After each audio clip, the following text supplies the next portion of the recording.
They're waiting on you, Chair. They're waiting on me. Oh, okay. Hello and welcome to the Monday, May 4th, Lake County School Board Workshop. We will call the meeting to order, followed by a moment of silence and the Pledge of Allegiance. Please lead us, Mr. Vice Chair Bill Mathias. Let's all stand, please.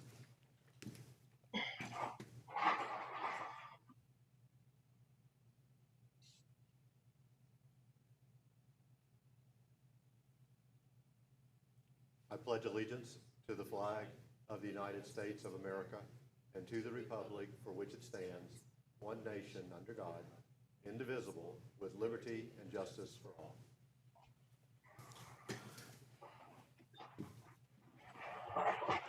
Thank you very much, Mr. Mathias. You bet. We first have public input. Do we have any public input cards? No, ma'am. No? Okay. Then we are ready to go with our topics, and we are starting with our budget update with Mr. Scott Ward, the Assistant Superintendent for Business and Services. Please. Scott, you're muted. There we go. Can you hear me now? Yes. Morning, everybody. I just wanted to give a quick update on the budget, go through a couple of things. I'll try to do it pretty quick this morning, just for time. So if I'm going too fast, please just stop me and I'll be happy to back up and slow down a little bit. First slide is just showing the major components to the FEFP and the funding from the state. This is part of the final conference bill that was approved in the legislation on March the 15th. You can see an $8 million increase in the base funding, the base student funding. You see the difference between the salary enhancement and the best and brightest. As you know, they eliminated the best and brightest, but they created the salary enhancement funds, and that's an additional $3.4 million for the district. And then I just, for size, I just combined all the categorical programs together, and you can see there's about a $1.5 million increase in the other categorical programs, and then a $500,000 increase in the millage compression, and then a $500,000 decrease in the funding compression. So our base FEFP funding, which as you all know is our major funding for our school district general fund, increases $12.5 million. And then we have a $1.1 million increase in class size reduction funds and about a $1.2 million in total discretionary taxes. So all over funding for the FEFP and the state category is about $15 million. If you look at the total, yes, ma'am. Can I just ask, I know that the senators were in session and they pretty much finished before COVID, and then the funding hadn't been signed, and they're going to be there. I thought was going to be another session. Has it already happened? Is this that, or is this the initial one that we kind of expect to get gutted? This is the initial one that we expect to change, and I'll talk a little bit further about what we expect to happen. Okay, thank you. Slides. So I'm going to get to that. Hope that'll answer your question. Yeah. So if you take the final conference bill comparison, it's almost a $15 million increase. Of that $15 million increase, 5.8 is student growth. As you know, when you increase students, you also increase cost. So we always adjust that increase by the amount that's new student growth to separate it out. And then the teacher salary allocation addition, the elimination of the best and brightest, and then the total increase in our other categoricals. And then we also know that they've passed in the legislation an increase to our FRS. And we're currently estimating that increase to be $2.8 million to our general fund. So when you make those adjustments to it, the real net increase in our funding is about $1.8 million. And we also know that they expanded the family empowerment this last year. And that was about $1.5 million last year, or the current year that we're in. And we expect that to probably double this upcoming year. So most of that $1.7 million, $1.8 million may be eaten up by the family empowerment increases that we're going to see. Sorry. back to the question about, what's currently going on. Although the 2020 legislators passed a state budget for the 2021 fiscal years, the legislators have not officially delivered the budget to the governor. I'm not really quite familiar with that process, but I believe that once they deliver it to the governor, it starts a clock for him to have to go through and make his vetoes or make his approvals. And I think they're really waiting on doing that until they get more of a financial picture of the impacts of COVID-19 on the state. Legislators are currently waiting to see additional state economic data. And as you know, most of our state funding is through general fund, is through the sales taxes. So that's one of the things that they are patiently waiting on, is all of the sales tax information. They just recently received March's, which was prior to the full impact of COVID-19. They will not receive April's until mid to late May. So I believe they're waiting to see what that economic data is going to look like. And I don't think they expect the best from that. So April sales tax revenues should be reported late May. There are a couple of things that have come out that are at least worth looking at or discussing. One of them is Moody's stress test. As you know, Moody's Financial is a credit rating agency that looks at not only corporations and for-profits, they also look at nonprofits, and they look at government entities.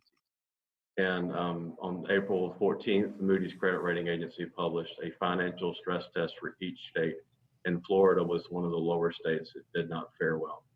They looked at two scenarios. They looked at moderate stress, which is what they consider a moderate stress is a deep recession in the first half of 2020, followed by a modest rebound, travel and business restrictions in effect through second late quarter, peak jobless rate of 13% in 2020 second quarter, and peaked to trough real GDP decline of 10%. And then they have a severe stress, and the severe stress is travel and business restrictions last into the third quarter, delaying recovery and causing long-term disruptions.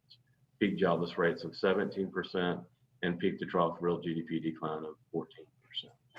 So it just kind of tells you what two different scenarios, and then they run through those two scenarios to find out how well is the state prepared to do that. And in both of these scenarios, they include the effects of the CARES Act on their determination. So they assume that the states are going to receive the CARES Act funding, which most of the funding has been distributed now, and they assume that they're going to use it to try to protect the ongoing operations as they are. Under moderate stress, Florida is predicted to have a $6.4 billion shortfall and a $1.75 billion increase in Medicaid spending for a combined budget shortfall of $8.13 billion, or 23.9% of current revenues. Florida's current rainy day and fund balances, which is around $4 billion, is 10% of revenues, leaving a 13% deficit, which will require Florida to raise taxes or cut current appropriations. So that's Moody's doing their scenario, believes that even with the funding, the CARES Act funding, the state's still going to have to take some kind of action, either by budget cuts through the veto when the governor gets the budget, or they're going to have to go back and do some kind of special session to make budget cuts. We know that one of the things that we are getting really fast information on is our initial unemployment claims. And this doesn't really directly impact the revenue of the state, but we know that it's going to have an impact on the state. So Florida's unemployment went to 2.8% to 4.2% in March. We know that 4.2% is not accurate because they were having so many issues with the system that records the unemployment, so that they know that it's not accurate. Between March 15th and May 1st, there have been 993,000 Floridians who have filed initial claims with the Department of Economic Opportunity. When you add the number of initial unemployment claims to the February job numbers, we are estimated to be near the 13% unemployment. And if you'll recall in the Moody's conversation, 13% is the peak unemployment used in Moody's moderate stress scenario. So we're already meeting one of those thresholds in that moderate stress assumption or scenario. We talked a little bit about the Coronavirus and Economic Security Act. which is the CARES Act. The CARES Act establishes 4 programs: Education Stability Fund, discretionary grants, Governor's Emergency Education Relief Fund, Elementary and Secondary School Emergency Relief Fund, and Higher Education Emergency Relief Fund. The higher education, we're not going to talk about that today because it really doesn't apply to us directly. And then the Education Stabilization Fund is a discretionary fund at the U.S. Commissioner of Education.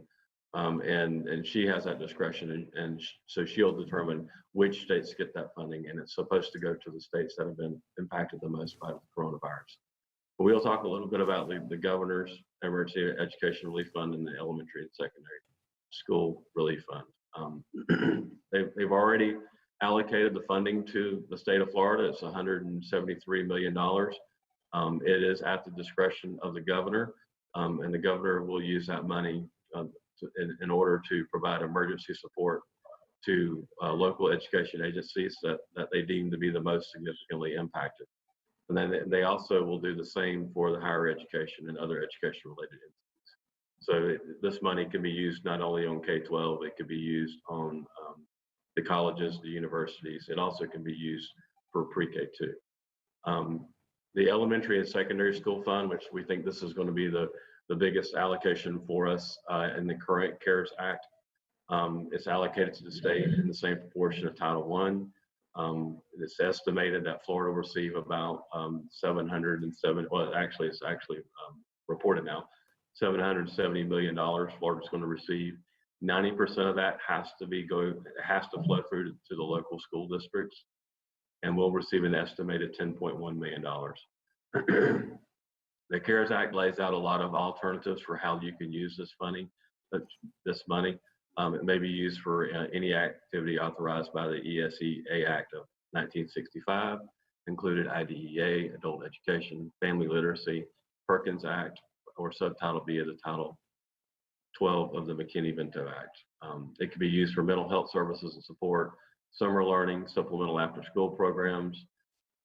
Some other uses, it can be used for coordination of preparedness and response efforts to coronavirus. So it can be used for emergency management, training and professional development for staff of the LEA on sanitation and minimizing the spread of infectious diseases, purchasing supplies to sanitize and clean facilities of an LEA, planning for and coordinating during long-term closure, purchase of education technology, including hardware, software, and connectivity. And then the last one is other activities necessary to maintain the operation and continuity of services, and continue to employ existing staff. So that's one of the reoccurring themes in the CARES Act is they really are trying to make sure that we continue to employ existing staff. And I did bold that last one there because I think until we figure out our financial picture in our district, that last one is probably what we need to plan on using the funding for. Once we see, if we see that we don't need as much money to continue the current operations and to keep all of our employees hired, then we can look at these other uses of the funds to use the money. The current plan for the 2020 budget, of course, we still are waiting and we still don't know, but we still have to go through the timeline. We still have all of the truth and millage requirements. So we still have to prepare a budget. We have to present it to the board. We still have to do the tentative budget approval and final budget approval in September. They haven't given us any changes in the dates or any kind of rules. So we'll have to follow the standard practice on presenting the budget. So we'll continue to budget based on the final conference report until we hear something different. We'll also continue to monitor the economic data such as sales tax revenues and unemployment claims. So if we start to see sales tax revenues dip below some of those fundings, either the reserve funds or the CARES Act, then we know that the legislators are going to have to take action at some point in time. Same thing with unemployment claims, we can watch that too. We'll continue to monitor the legislative and governor actions on the budget. So when they present the budget to the governor, we'll watch how much he goes through and reduces or makes any vetoes, line item vetoes in the budget. So we'll get a better idea of how much savings they might can find in the current budget.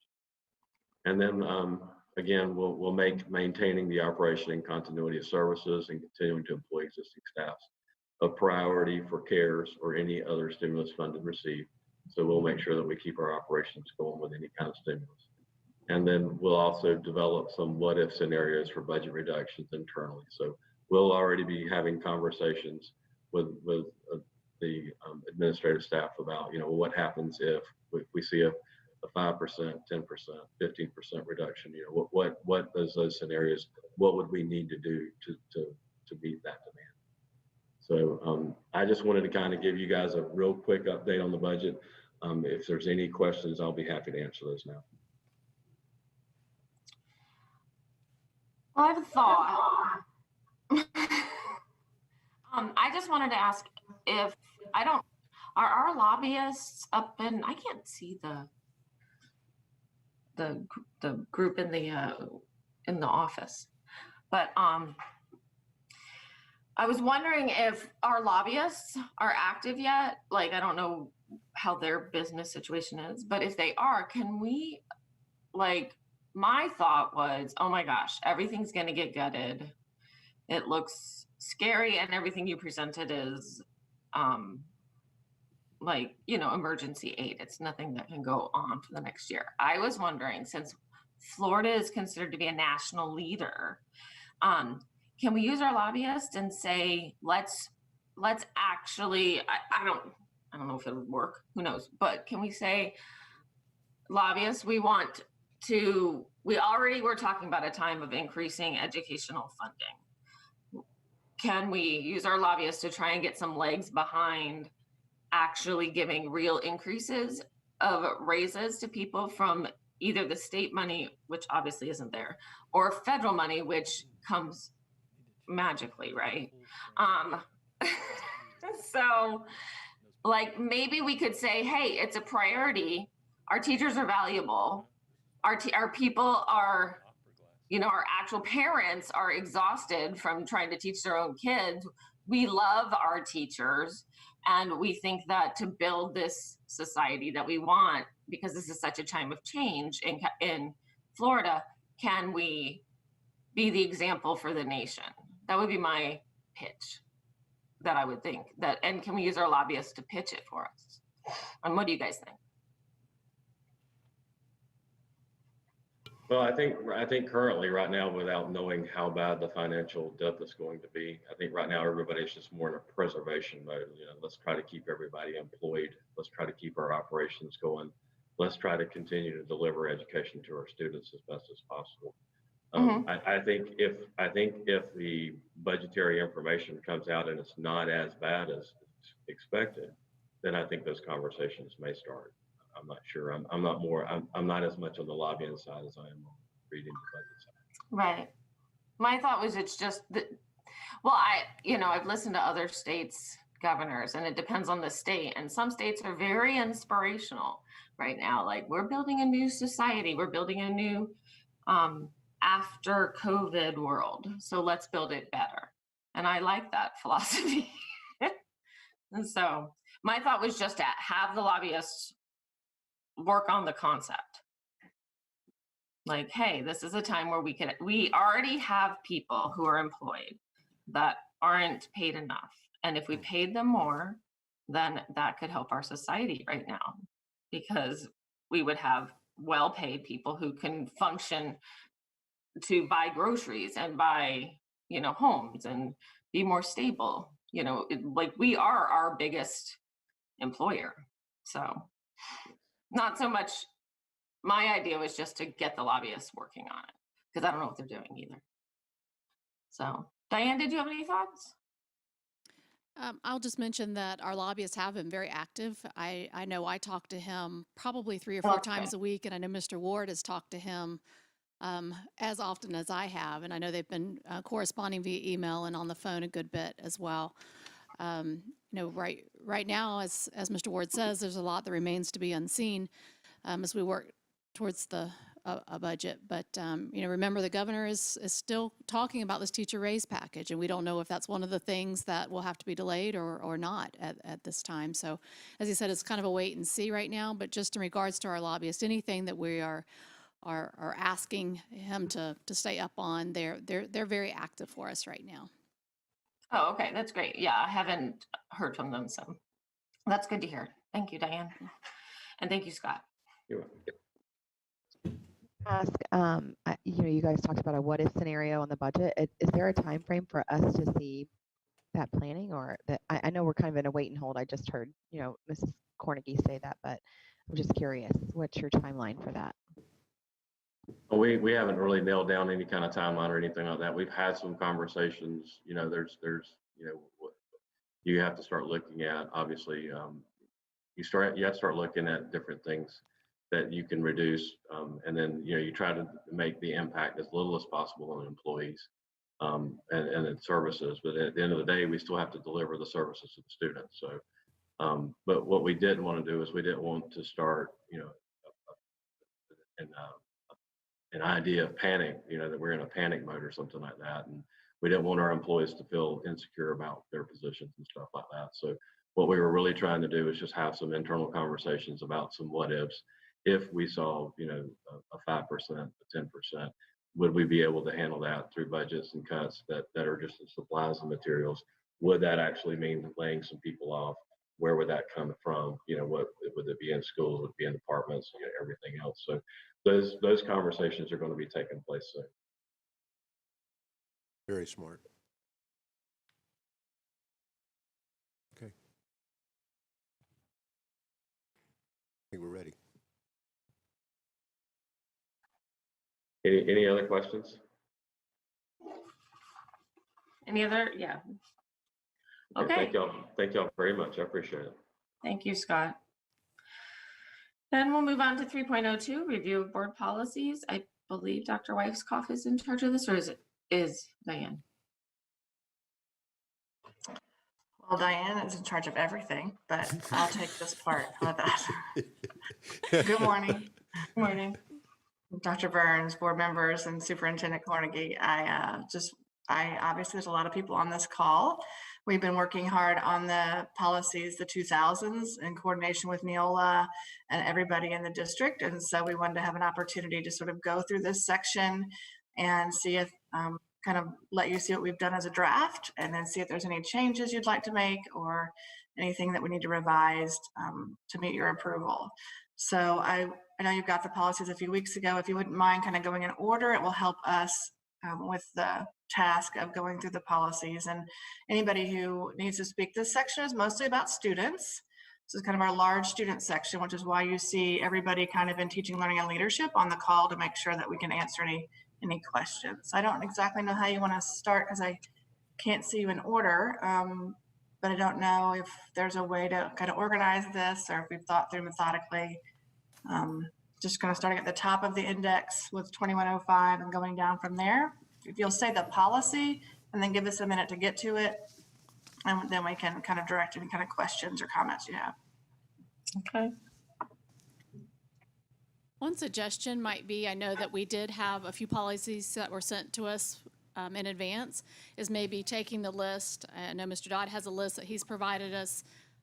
If you probably have pulled those and looked at those specifically, maybe starting with those, and then if there are any others that we need to add, because I would imagine that some of these are the same ones. I know one or two of them are that other people had of interest. So that might be one way to go through this rather than going policy by policy, because we know that a lot of them are, as we've seen previously, are just a repeat of state statute. And so we could probably take these, the first chunk that we have here from the email from Mr. Dodd, go through those. If that's all right with Mr. Dodd, we'll start with his. And then anybody else who has any they want to add to, or any questions beyond the ones that have already been pulled, it might be a quicker way to go through it. That sounds good. All right, well, the first one on my list was 2120, which is school improvement. I think it's page 5 of the policies.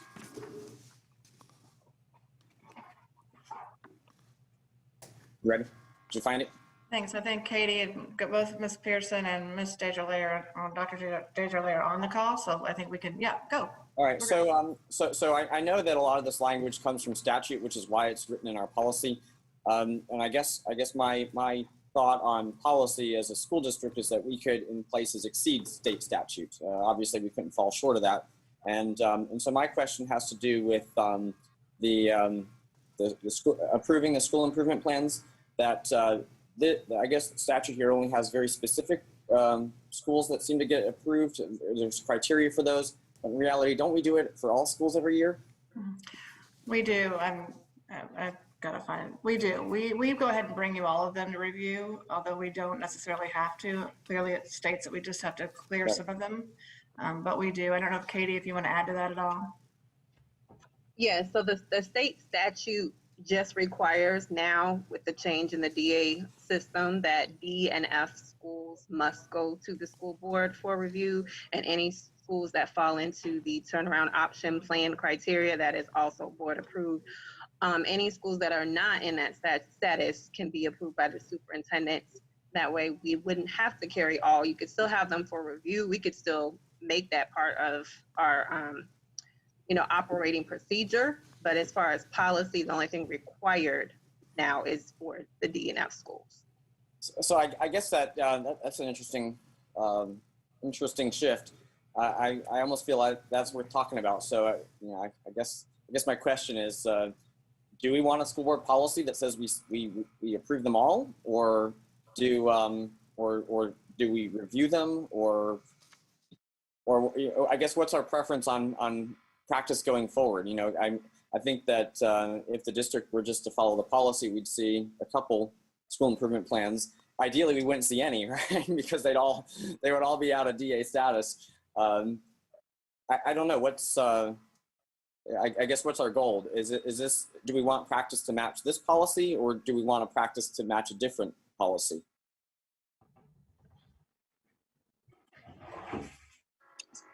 That was a question. Sorry. Was it a question? I'm assuming it's a question for the board members. Yeah, that's right. Okay. That's right. You want to go, Steph?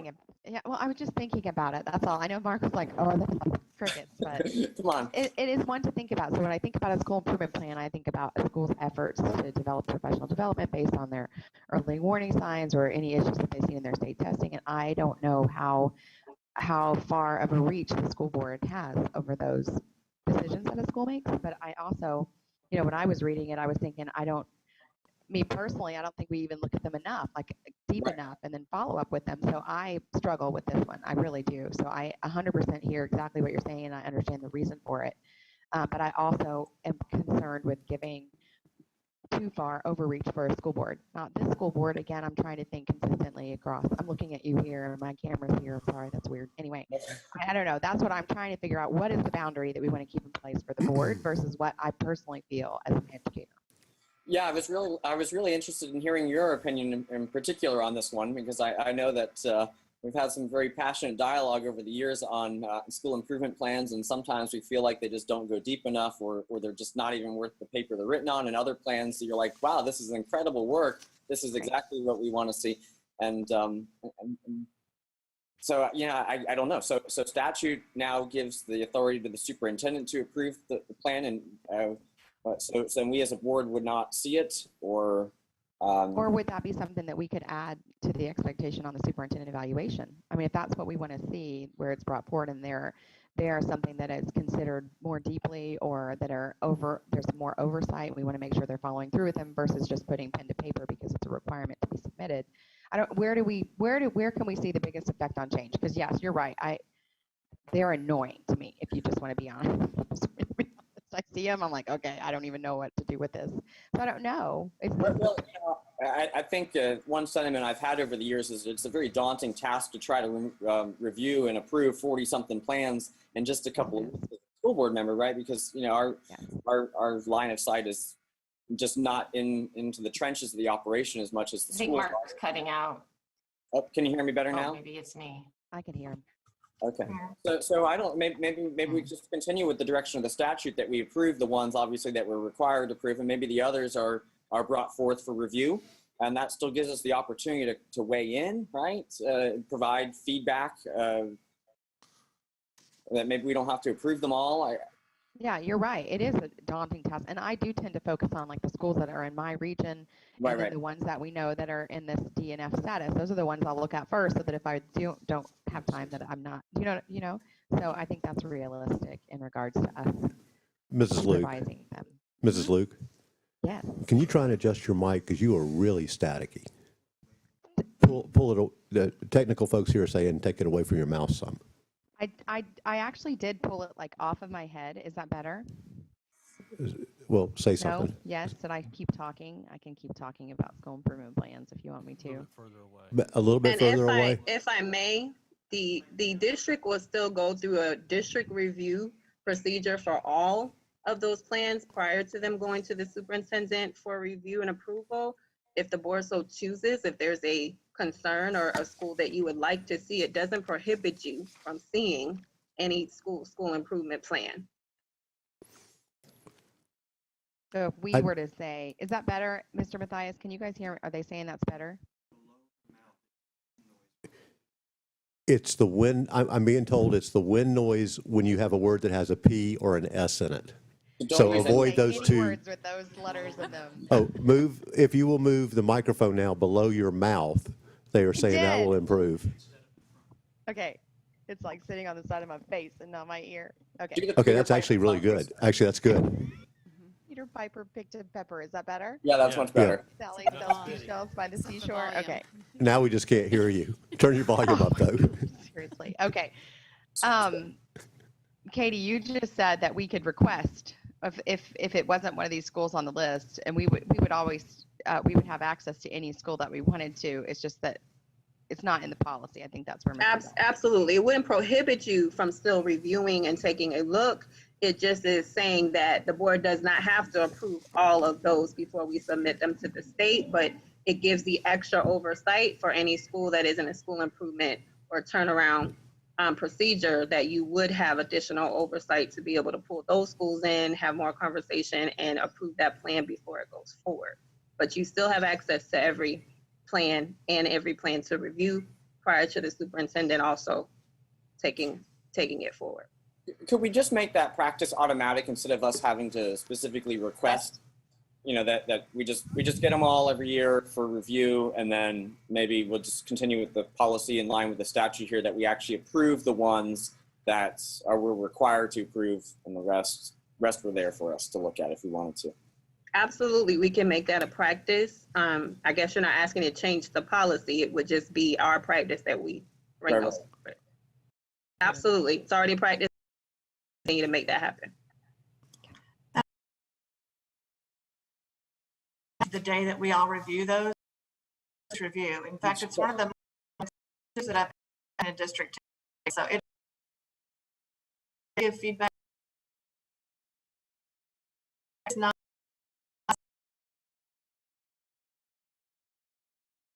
reading. I mean, I read. Everybody is in there. I mean, almost everybody in my division has. We do some review. Now, at the end of the day, schools do have the onus of implementing them. And so can they be strengthened? Yes, we can strengthen them. You know, there's always room for improvement. But I will tell you, the review process is serious. I mean, Katie's put in a serious process, and it works pretty well.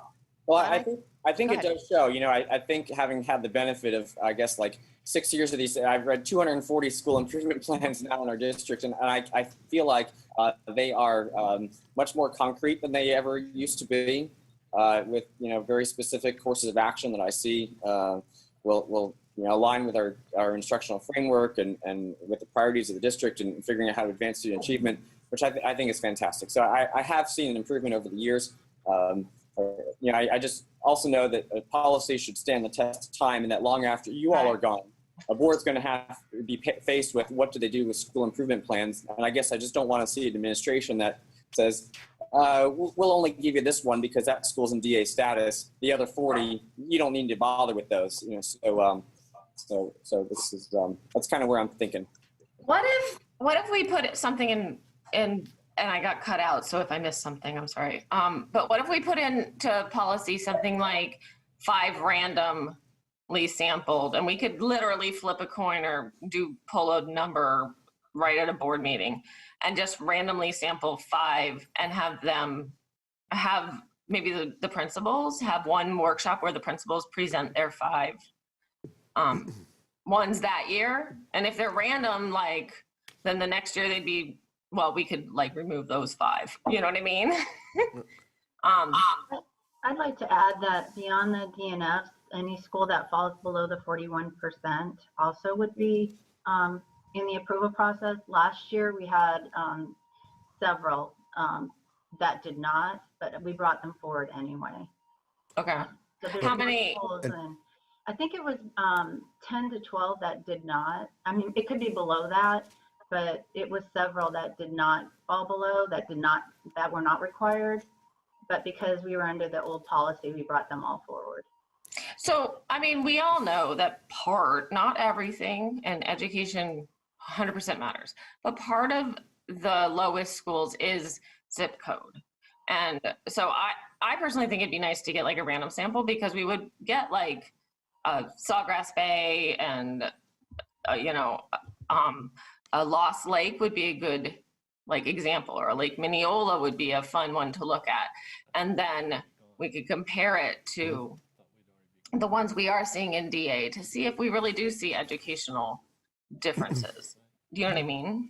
Like, I don't know. It's just I don't know. What does the board think? I don't know. I'm inclined to go with the statutory requirement as this policy, and that as a board member, if you want to look at your specific schools in your district, or even want to jump over to another school, I am certain that the district would comply.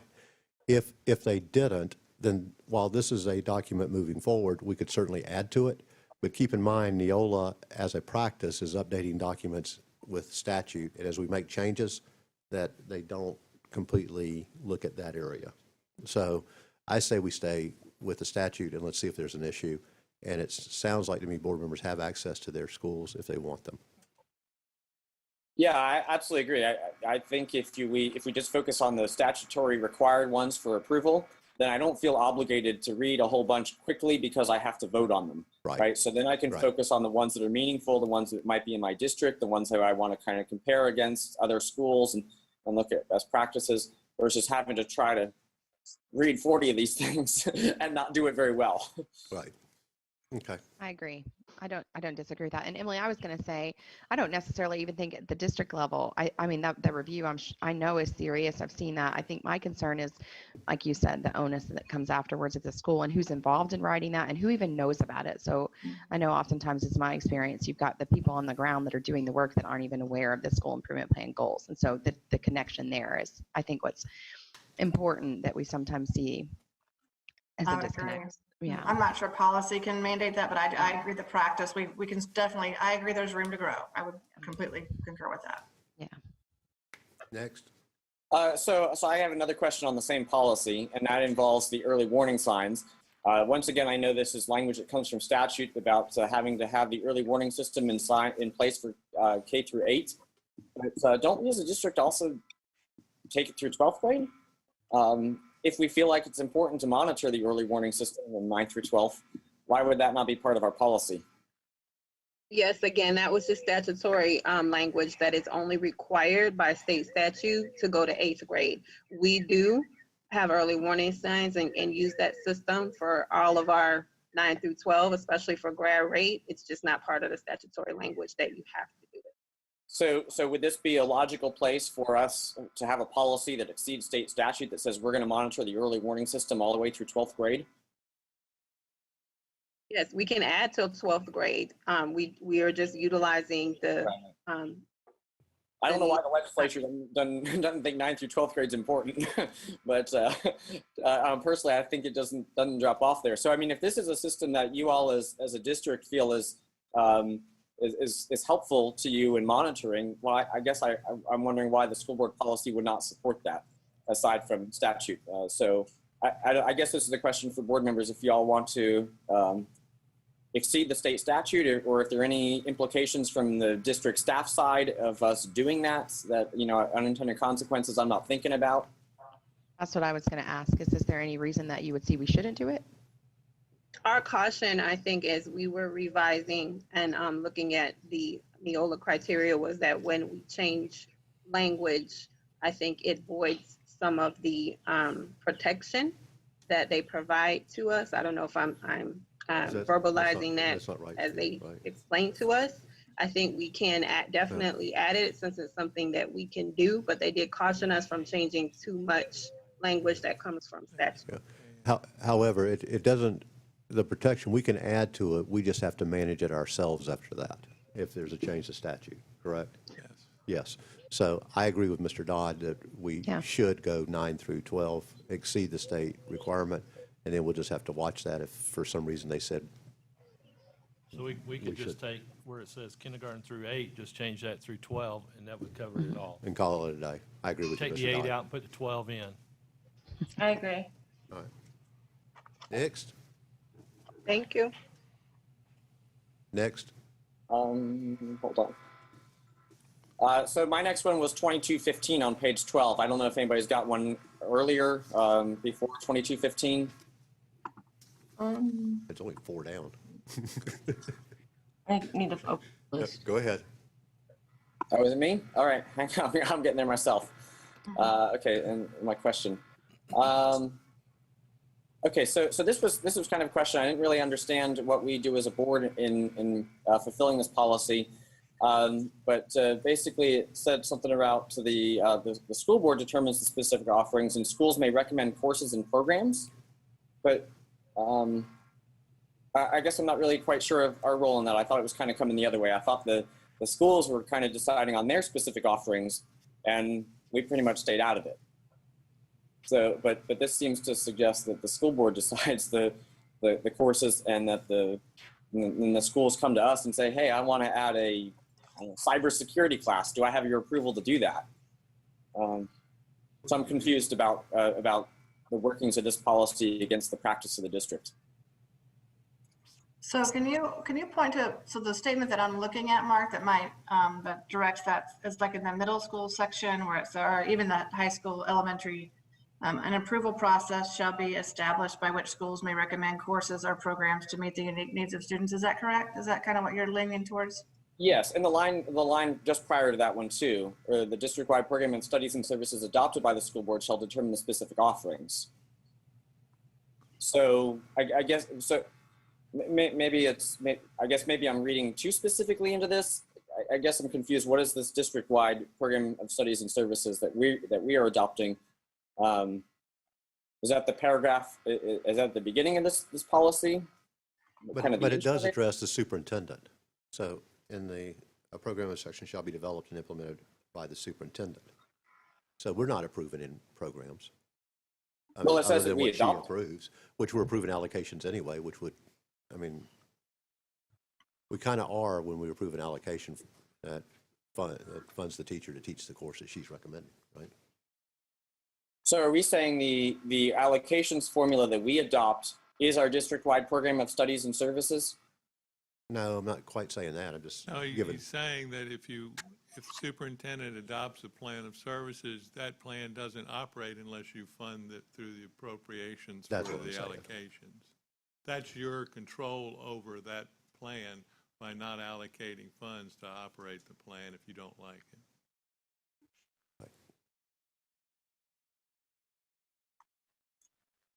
So I think Amy could speak a little bit more to it, but we do have an approval process, maybe to the board, but the district does have a process. If somebody wants to add a course, they do put in through our division, and there is a process that we go through to accept or talk to them about that, or how do we add it in our progression of studies? Like we have a math progression, a science progression. So we do look at that, and people don't just add courses just by happenstance. And so I don't know if Amy, if you want to add on to that thinking or how that kind of process works for you. I usually see it at the end and do some approval. So I think that when I read this, it was that they have to work in conjunction. Like the district can't be out here working on something and the board's approving something else, and it's one system that works together. So whether it's allocation or instructional materials, we are in line with that, but it's definitely the work of the district to approve those courses and have the superintendent approve those courses and offerings that we have. I don't know if that helps. There is a process through the state. It starts with the state telling us which courses that they are offering or daggering, and then we load those into Skyward. the ones that we offer as a district. And then schools, if they have other requests, there's a process that they go through with a form they submit. We look at textbooks or instructional materials that would be used and consider those requests.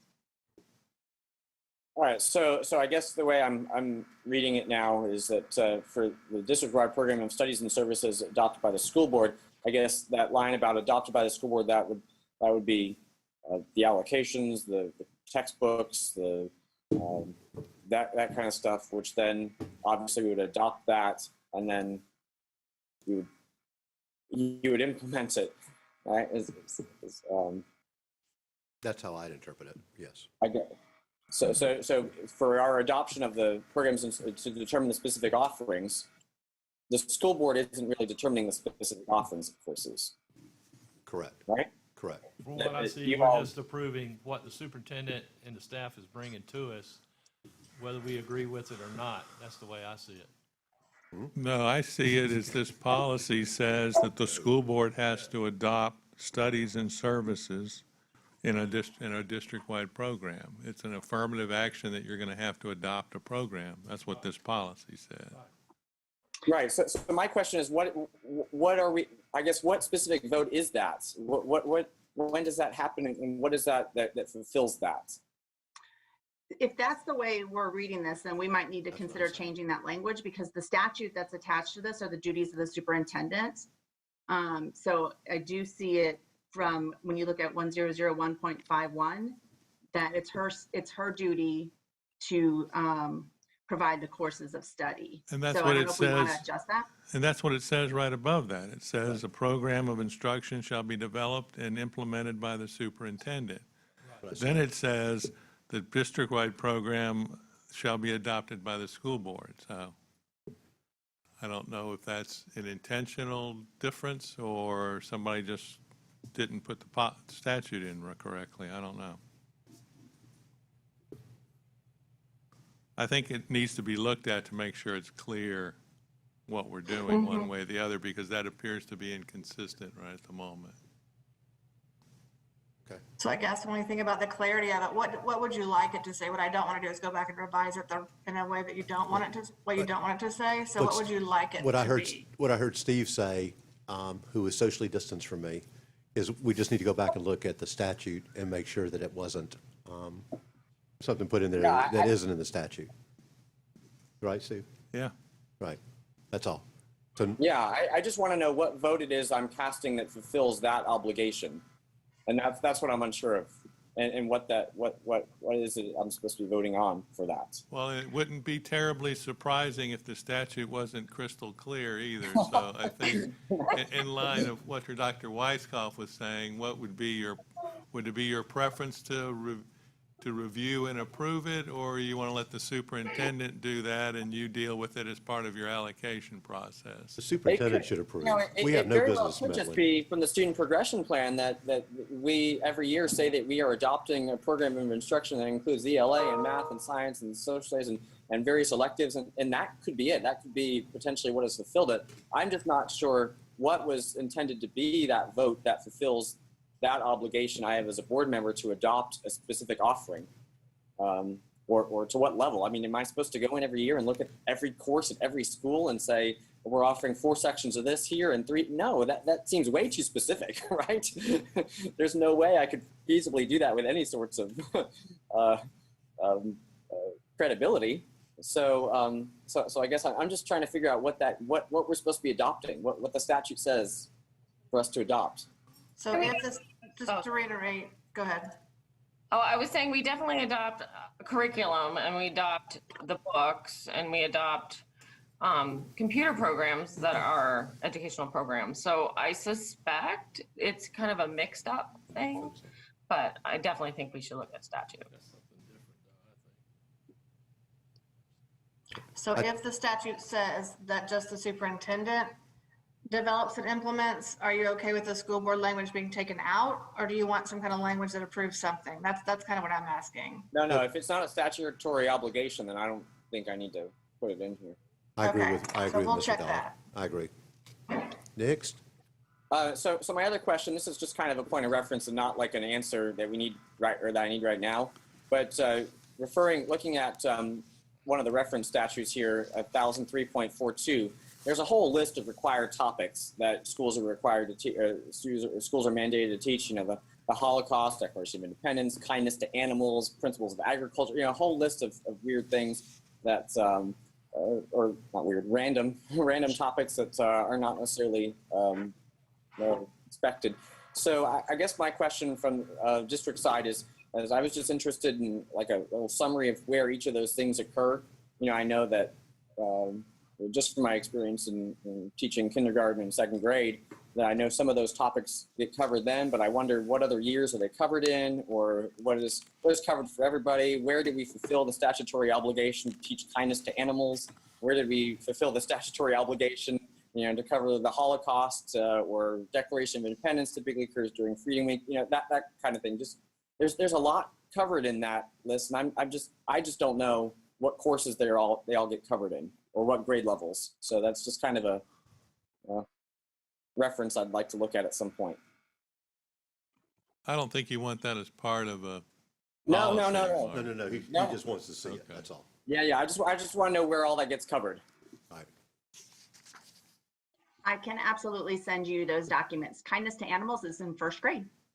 Oh, get out of town. Okay, there you go. Thanks very much. Next.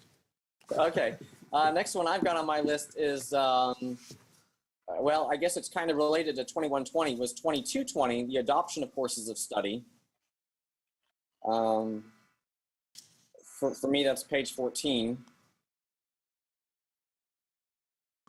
And this is just kind of in tandem with the last policy that we discussed about, maybe needing some clarification, that I'm just not quite sure exactly.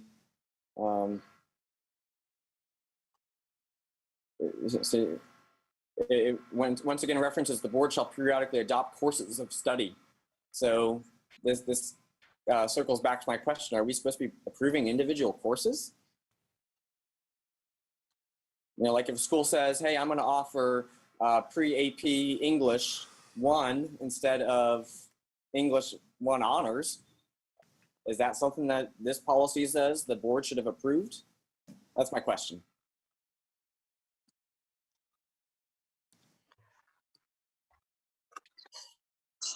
We'll have to check the statutory requirements on that. I don't think that is the intention of this, or could be two statutes in conflict even, because I know the other one is the powers and duties of the superintendent. This one is the powers and duties of the board. So we will check on that. Okay. All right. Thank you very much. I think we do, I'm thinking back to what we do approve when it comes, like we do approve ACE program, a whole program of study, like an ACE program at schools, or a pre-AP programs. Like those are done through contracts. So I would say that we do some of that approval through that part. But so that would be a comprehensive program of study. And then again, thinking about our student progression plan. So yeah, let's look into that a little bit, I think. Okay.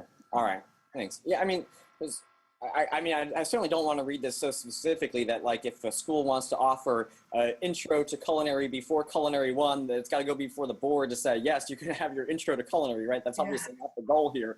I guess I'm just having trouble wrestling and coming to terms with what is the statutory obligation of a board versus what's practical, and what does the statute say versus what do we want to do as a practice. So that's where I'm just trying to wrap my head around this. Mark, this statute is merely a listing of all of the different powers that the school board has.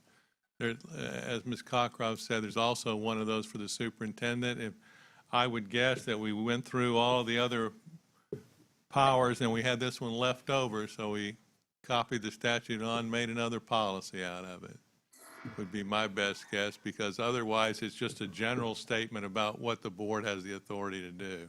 Right. Yeah. Okay. Filler. So my next one is 2340, which is all the way on page 40. I don't know if somebody's got one in between. Yeah, I do. All right. Well, I'll defer to Sandy then. 2260, real quick. It's on pages 17 and 18. Just a couple things on that. Hang on, Sandy, let me get there. Which page? What was it? 2260? Yeah, it's 2260, it's on page 17, and it goes 2260. into 18. 2260. Good grief, there's a lot of 2261. Page 16. I got, well, yeah, but on my computer it's 17. Might be 16 if you got a printout, but 17 on the computer. What's the name of the policy? The policy is non-discrimination and access to equal educational opportunity. Thank you. The only thing I want to point out on it is where under 2, where it says district compliance officers, we name them, the individuals. Yeah. But if you went to 226001, which is the next policy, and it's on page 25 on the computer, probably 24 in yours, it doesn't name, it just gives the title of the position only. So why wouldn't we do the same thing here? That's my only question. And it should be. It should, I had that marked, Sandy, as being, It we should be. needed to change it. Because that way, their name shouldn't be in our policy, it'd just be their title only. And I have a concurrence up here with the attorney and Mr. Mathias as well, so if we could. I concur too, right? Unless the statute requires us to name a specific person in the policy, because when that person vacates the job and you put somebody new, we shouldn't have to go revise the policy as long as they've got the same phone number, right? Right. Right. Okay. I have a couple of things about this one too. I had not had a chance to talk to Chad about it. On the second page, and this, I swear this came up in one of the ones on one of the other sections, but I don't know which of their sections is for students and which of their section is for employees. But in the investigation and complaint procedure, in this one, I think they duplicated one of the procedures, the informal procedures, but I just have to read it again to figure out. But in the investigation and complaint procedure in the middle of page 19, it talks about individuals should make every effort to file a complaint within 30 calendar days. Well, there's all kinds of other deadlines for the district to have to follow, and I don't see any reason why that language shouldn't be that individuals shall have 30 days to file a complaint.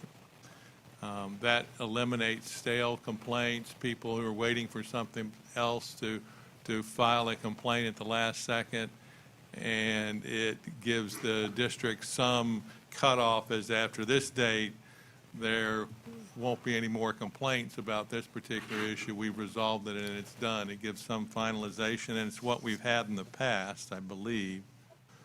And that deadline appears again over on page 21. And then at the bottom of 21, it has about corrective action on a complaint that the decision of the superintendent is final. And as nice as that would be convenient to have, the superintendent's decision for a termination based upon one of those complaints would not be final. We just need to clarify the occasions when it is a final decision and not something that the board would review. And I think that's all I had on that one. Chad, do you know where he's at? Speaking of what Mr. Gamble said to begin with, whenever we discussed putting just the positions in with Neola, they said that the names had to go in there and that those will be just a material change. If those people were to change in those positions, and would not require a full revision of the policy, that you could just change those names in there. If there is another section that references reporting to a specific person designated for compliance or reporting, then we can add their name to that also. So Chad, for us, it was on the ADA piece, and I was talking about on 25, and we did not have to put the names in. So I think there's a differing of communication.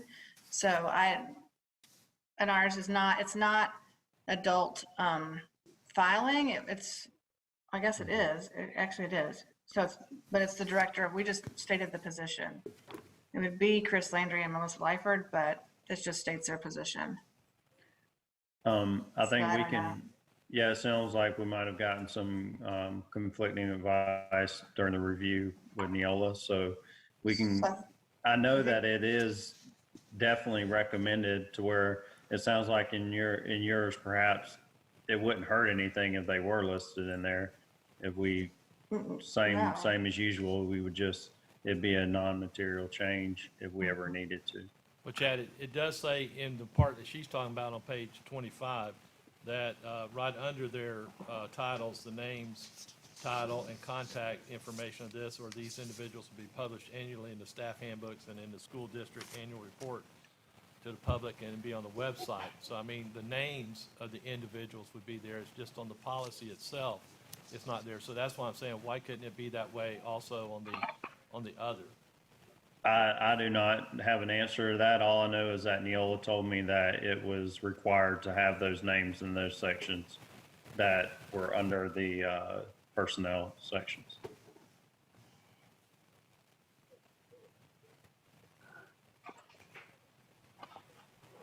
I mean, all it is adding one line above those 2 titles in this one, in the 2260-01. So we can do that. So the board wants names or does not want names? I don't think we have a choice, is what I was hearing. That's what I was thinking. If they say it's the policy that we have to abide by, then that's what we have to. But, you know, if someone gave us bad information and we can correct it, not have to put the names, I would say we don't put the names. I agree with Sandy. I agree with Sandy. Just so you guys are clear, it doesn't matter because it won't have to come back to you guys if the name's changed. It would just be going in and making the edit. But I will go back and double check with Neola, and because I did press on them because when we went through and reviewed ours, we just put the positions and they made us go back and change it and add names. So. Okay. Very good. Did they say why? I'm just curious. Did they say why? It was so long ago, I cannot remember, but I remember it being required was used in what they said. Now, whether that was an interpretation of law on their attorney's behalf or whether it was direct from statute, I can't tell you right off the hand. Thinking about this one, it's got a lot of legalese to it, and one that it seems like it would be more likely that people would sue us for is the violation of these sorts of policies. So if Neola is adamant that the names have to be in there so they'll warrant the policy, and I guess that's one I'm willing to bend on. But if they're not required, then I agree with the other board members and leave them out. I agree with Mark. Okay, I'll check. Can I just, Chad, did you get the clear? I'm just trying to take notes in my notebook on the paper form. Mr. Johnson, was it under informal complaint or formal complaint? I see the formal complaint section where it says. I think it's under both. It's on It says page every- 21 at the 1, 2, 3, 4, 5th from the bottom. And it's on page 19 and the second paragraph of investigation and complaint procedure. And I think it might That's be it. one I see other it. place. And what do you want it to say? Will file I within want to, 30? yeah, I want to say that the, where is it? Instead of every effort to file a complaint, that individuals shall file a complaint within 30 calendar days. Okay. 100% agree with that one.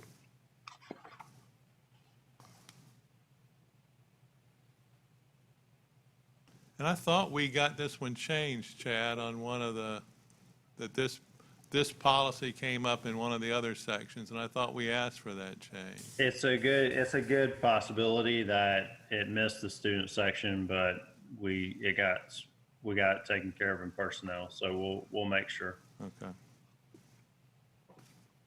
Next.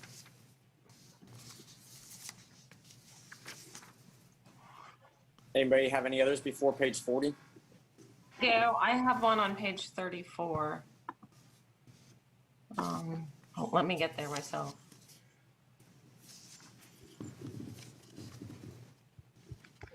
go this far. 2270. Chairman? Is it religion in the curriculum? Correct. Chris? Yeah, I don't understand the very last line where it says accordingly. I understand the bit about, religious classes and that we would have, not religious classes, but how we have to teach religion to do history and whatnot. But it says accordingly, no student shall be exempted from attendance in a required course of study on the grounds that the instruction therein interferes with the free exercise of his or her religion. Like Yeah, that just surprised me. that seems accurate to me. They're talking about the Yeah, can you explain the instruction interferes. So that means whatever the curriculum and materials and things that are, they can't claim that, well, because you have those materials in this instruction, then that's interfering with my religion. Because it's being presented as essentially a factual, historical, social background. What is it about that disturbs you? Well, I mean, I kind of felt like in any particular course of study, there's parents with all sorts of religions. And while it's being presented factual, I mean, parents are free to disagree that it's factual. And so I'm just surprised that we wouldn't allow a student to be exempted. Well, if they So were if I'm- arguing that it was a factual issue, then they would argue that we're violating our policy. As long as we're not violating the policy, I think that last sentence is accurate. So I think it says I think it's more to the fact of if I'm studying a world history course and I'm talking about how religions played a part in whether conflict or coming together, and I'm going to study a certain aspect of one in the historical context for maybe a week or two, then they cannot not come to school because we're studying that part of the textbook. Does that make sense?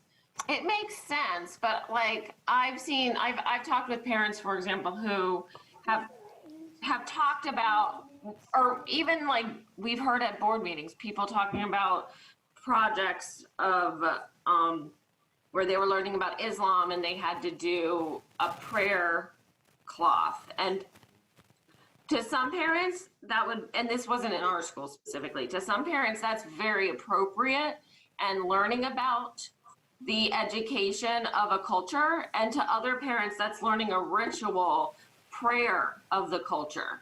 So it's the same to me personally. I'm interested in world cultures, and I wouldn't mind my children learning about Islam that way, but other parents I know do mind their children learning about Islam that way. So to me, that's a policy, or I guess we would say, what would we say in that situation?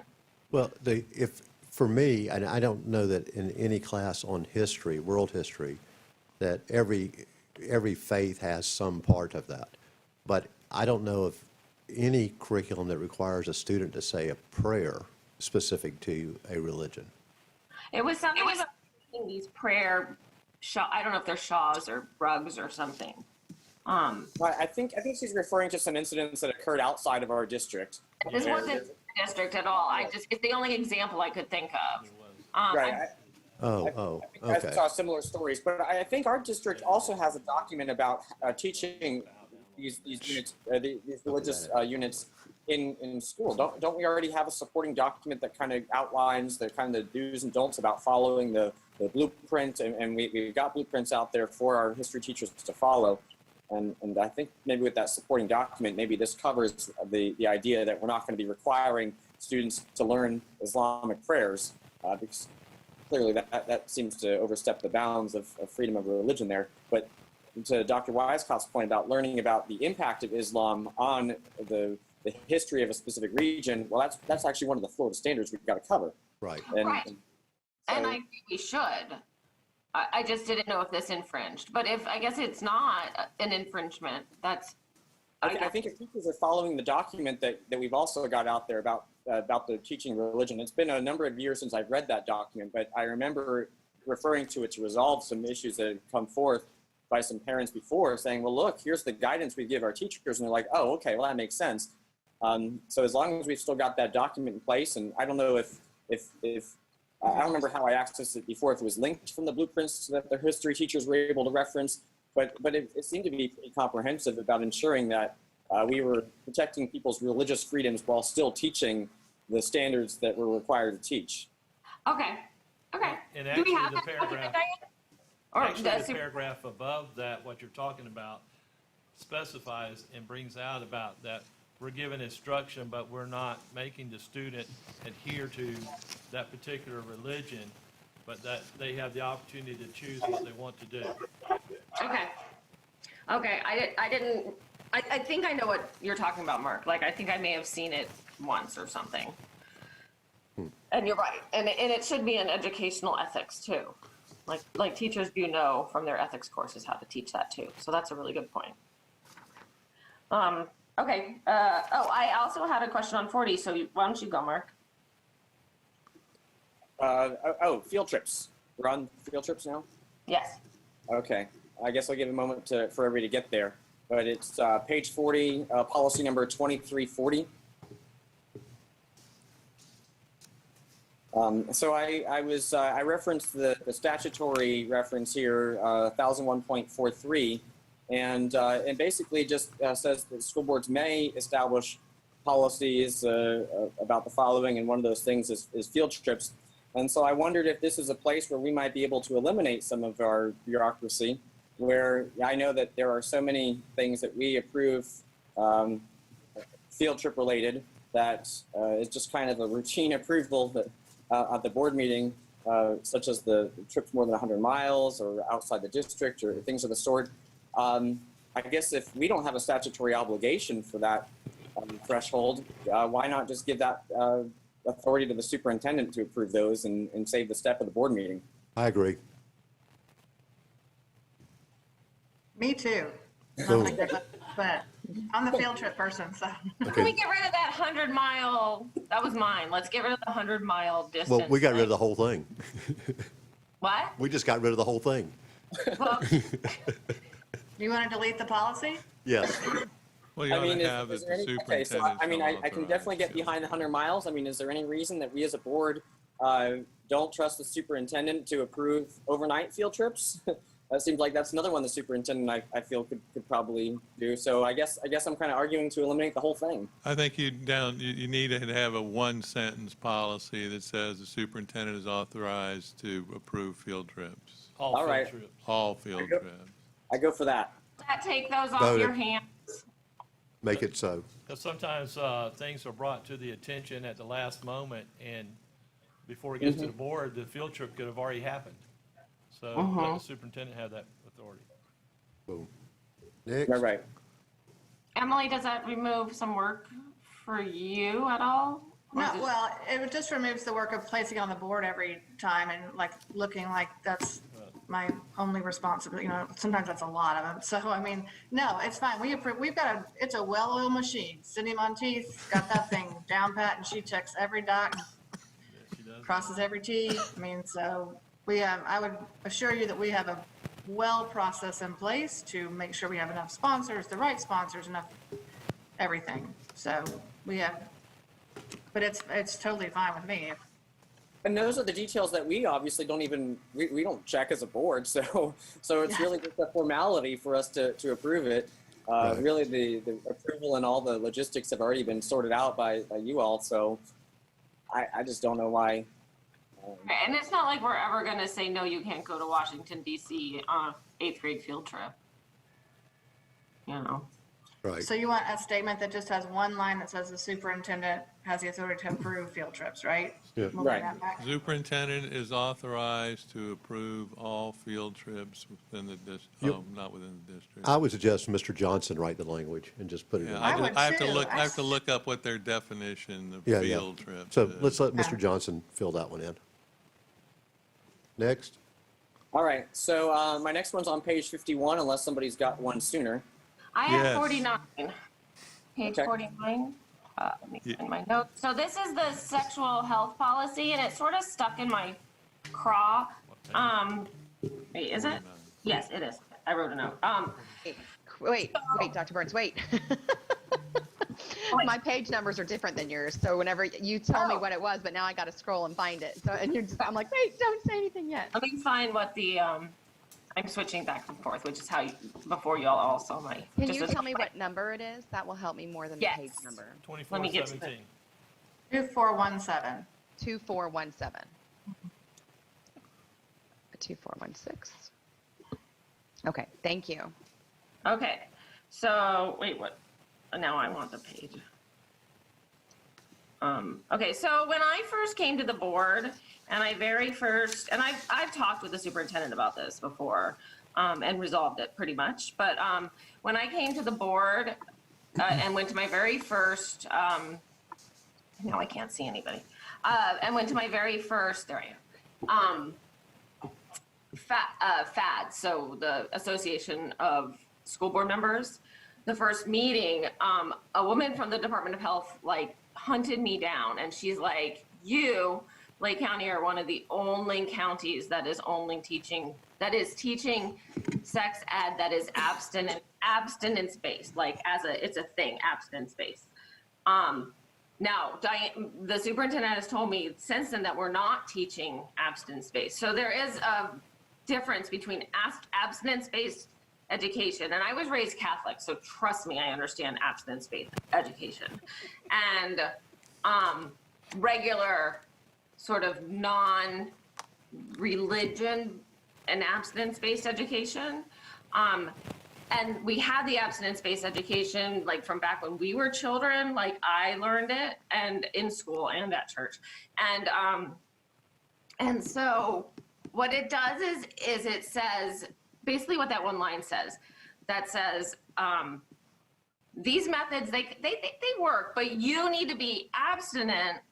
They're okay, but the only thing that works is abstinence. And they push and push and push and push that concept to the point that they give misinformation sometimes about actual scientific methods of birth control that work. And so it's just very biased information versus I just want to get rid of the bias because we do have an opt-out policy. And what I'm hearing from parents, or when I first started, what I'm hearing from parents was, I'm opting out not because of religious reasons. I'm opting out because my kids aren't being told educationally what's accurate. So I'm opting my kids out so I can give them accurate sexual education at home. And I know that everything is about that, but this policy is about that. So I was hoping this policy reads to me like a abstinence-based sex ed policy, and I'd like to see us switch to a science-based. And I think we're actually doing it, so it's just like we need to change the policy. So I went to the statute here because I was curious as to what it says, as I thought this was statutory driven, but it does say that we have to teach a comprehensive health education, including an awareness of the benefits of sexual abstinence as the expected standard and the consequences of teenage pregnancy. So if we're so we got to teach abstinence as the expected standard, right?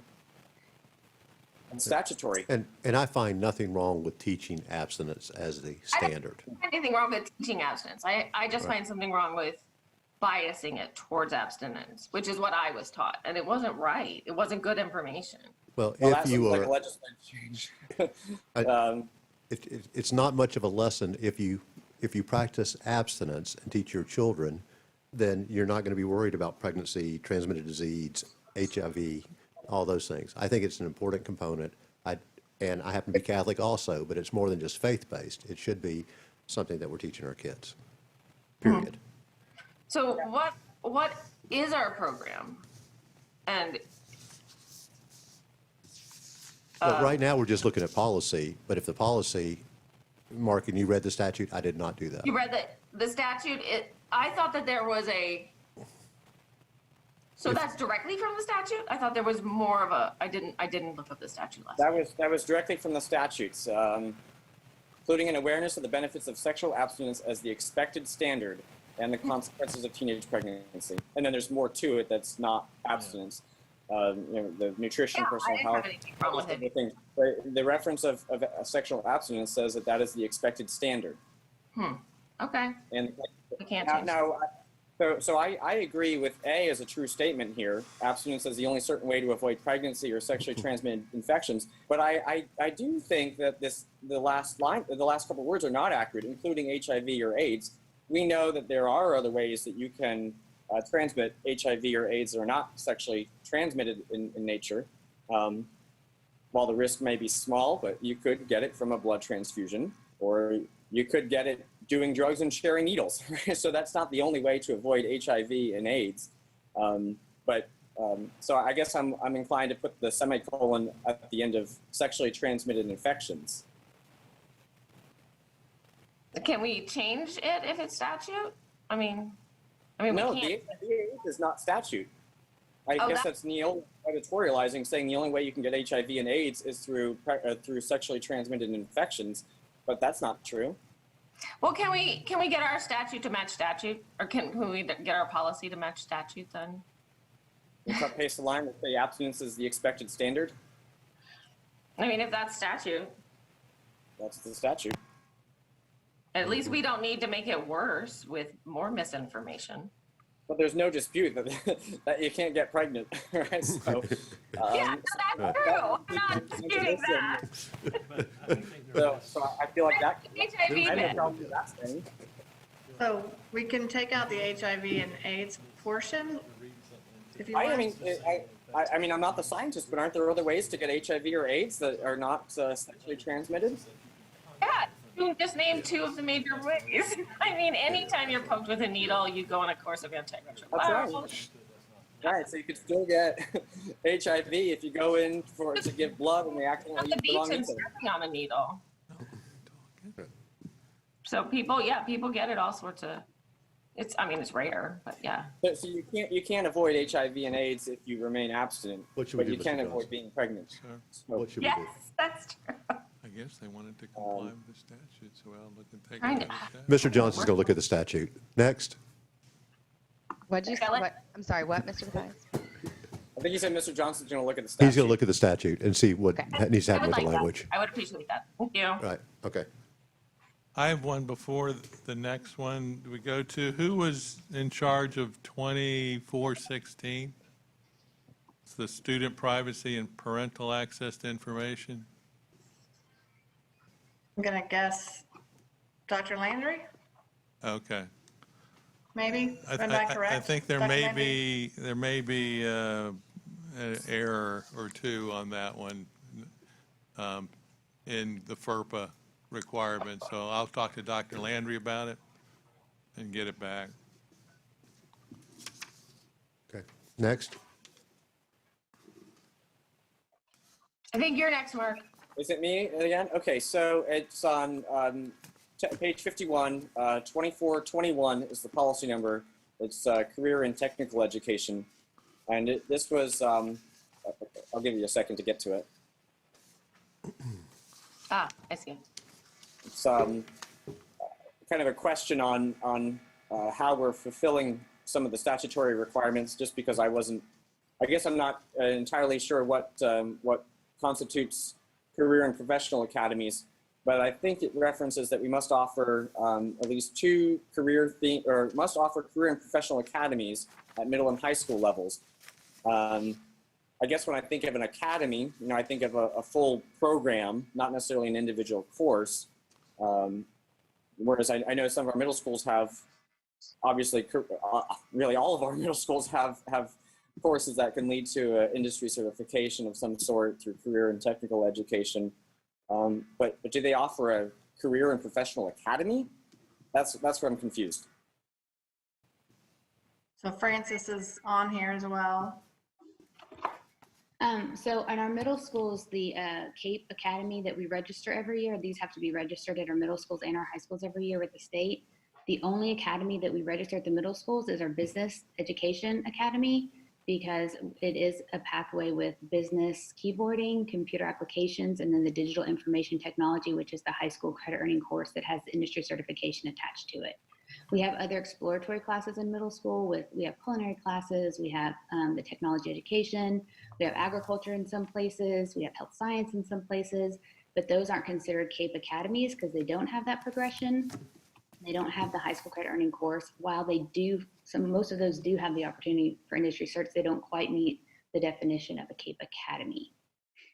All right, excellent. That clarifies that. I appreciate the insight about the business one. The other question I had in this policy was about externships. So they were required to offer externships. So each year, that's for our teachers to go into the field and have experiences. Okay. Each year, we do what's called Teachers in Industry, which unfortunately we did have to cancel this year. We do that in June. We've been doing it for several years where we partner with Elevate Lake, the economic development group, Erica Green, and area agencies and businesses that either are on our local advisory boards or not. And we spend, it's a 3-day event. The first day, the teachers who sign up, we field trip some businesses like as a group and talk about different things. The second day, they actually go and spend the day in a business, like an intern. And then the final day is a wrap up. So Teachers in Industry is the way we've been able to satisfy that one so far. All right, excellent. And do any of the courses at middle school count for high school credit in the industry world? Digital Information Technology is the course right now, and that's in the business education in terms of CTE counting for high school at the moment. Okay, all right. Thanks. That answers all my questions on that policy. You're welcome. Okay, next. So my next one is involving the clubs and organizations. What page is that, Mark? Oh dear, I did not write down the page. It's, Page 60. 56, 58, and 60. I have one on 58, but you may cover it, Mr. Daly, because you and I lived through this. So go ahead. Go for it, Mark. Okay, so well, I think my question centered around the high school clubs and organizations. I was confused at some of the language here. Let me find it. So the first one is in, let's see here, high school part B. Okay, Yeah. on the second page of that, the curricular clubs and organizations, paragraph B, section 4, it says that participation in the group results in academic credit. So it's defining curricular clubs as occurring when your participation in that club results in academic credit. You get academic credit for participation in clubs. I'm confused by that statement.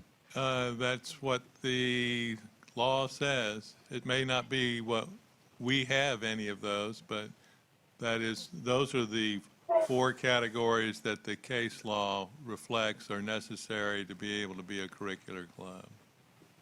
Oh, okay, I see the or now. Never mind. I thought we had to meet all 4 of those. Oh, no. Okay. All right. Well, that clarifies that question. But my next question on this one is in part C there. So the curricular clubs, they'll be assigned an employee or sponsor. Does an employee or sponsor get assigned to the non-curricular clubs?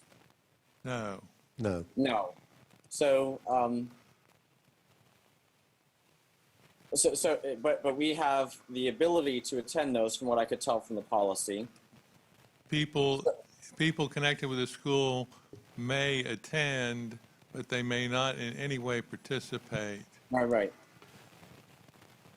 So they basically can attend for the purposes of observation only. So I guess it just seems bizarre to me that there would be a group of students who could choose to form their own club on campus without any sort of, I guess, oversight by a school. Fellowship of Christian Athletes has been doing it for years. Yeah. It's equal access. They come in, other non-curricular groups are allowed to come onto campus on their own during a specific time of the day when they're not interfering with anything else, and run a meeting or hold a meeting on their own without adult or teacher supervision.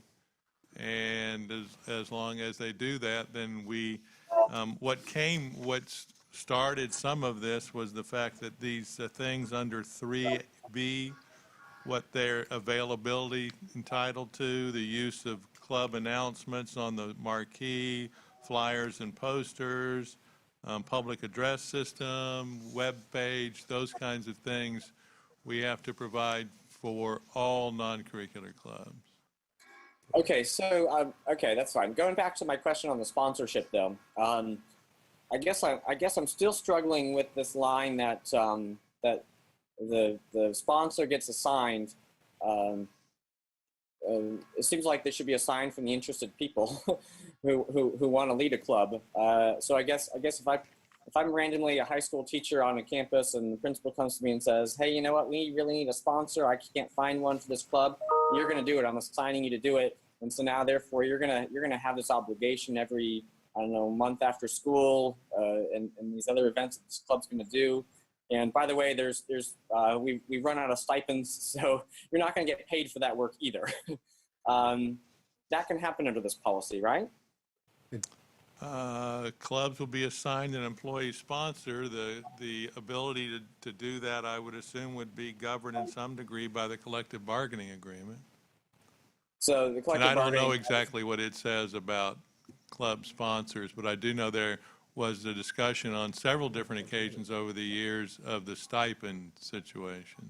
So I guess the collective bargaining, we've got some line in there now about how the maximum number of nights that a principal could assign to you, right? Or outside of school obligations, right? Is there? If you say so. I mean, I'm not familiar with that provision. I was hoping something new off the top We may of your want head. to Okay, check, so, Mr. Dodd. I don't know that teachers typically would volunteer. I don't know that I've ever heard of a principal telling one of our teachers they had to sponsor a club. no, I think teachers are normally volunteering, but this Right. policy, I was concerned, gives the ability for a principal to say, "I'm picking you," and you don't get to say about it because there's a school board policy that says you're gonna sponsor this club. But this is the student I section. guess then we'd refer back to the collective bargaining agreement to decide. And I say, okay, well, if it says I can only stay the after students. school X number of days mandated, then that's how often the club's going to meet. I guess that would prevail. I think I share a little bit of concern there, but then I think of some classes that directly relate to clubs in some circumstances, like a HOSA or a FFA or things of that nature, where it's almost a given that, you know, you will have some participation in those clubs. But I believe I'd have to go back and check the list of stipends and things of that nature to see which ones are directly related, and those would be curricular. Yeah, so I just don't know which ones are directly tied. I'll have to go back and look and see which ones have stipends along with. But yes, there is contract language that limits nighttime activities. All right. So if then they're not supplemented. Right. So if I then am randomly a high school teacher and the principal comes to me and says, okay, you're gonna sponsor this club, and I say, well, I didn't really want to sponsor that club. I could fall back to the contract language and says, well, okay, well, I'm only obligated for whatever number of night time, so that's how often the club's going to meet, right? So obviously, I can't be forced to do something beyond what the contract. That would prevail over this policy. Right. You are correct. Yes, and keep in bargaining mind, too, agreement. that this is specifically for only curricular clubs. Right. And you are correct that the contract would supersede the board policy. Okay. All right. That's all my question there. I have a concern on 2430.05 middle school, page 58 in our handout.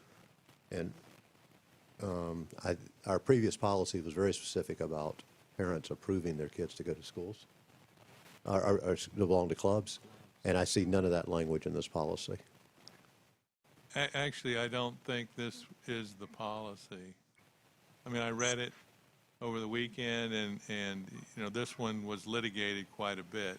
Right. And this is not what I recall we ended up with adopting after the lawsuit was over. So I was going to go back and take a look at it and see what the policy was that we had before. There were 2 or 3 things that I thought I remembered being in here that weren't in here. Correct. I'd like for us to defer those 3 club policies back to Mr. Johnson for his review, because we spent a number of years litigating, and I want to make sure that I agree. we're spot on. I'll tell you, I took the same approach as Mr. Johnson. I think with this one, with these 3 policies, I actually went back to our current existing policies that are on webpage just to see that that language was transferred, because we did work so hard on it. And this is like verbatim the existing policy that we have. So this isn't, I don't think this was the one that includes the additional language, because they're exactly the same as what we have currently. That's right. I did the same thing you did. It's a cut and paste.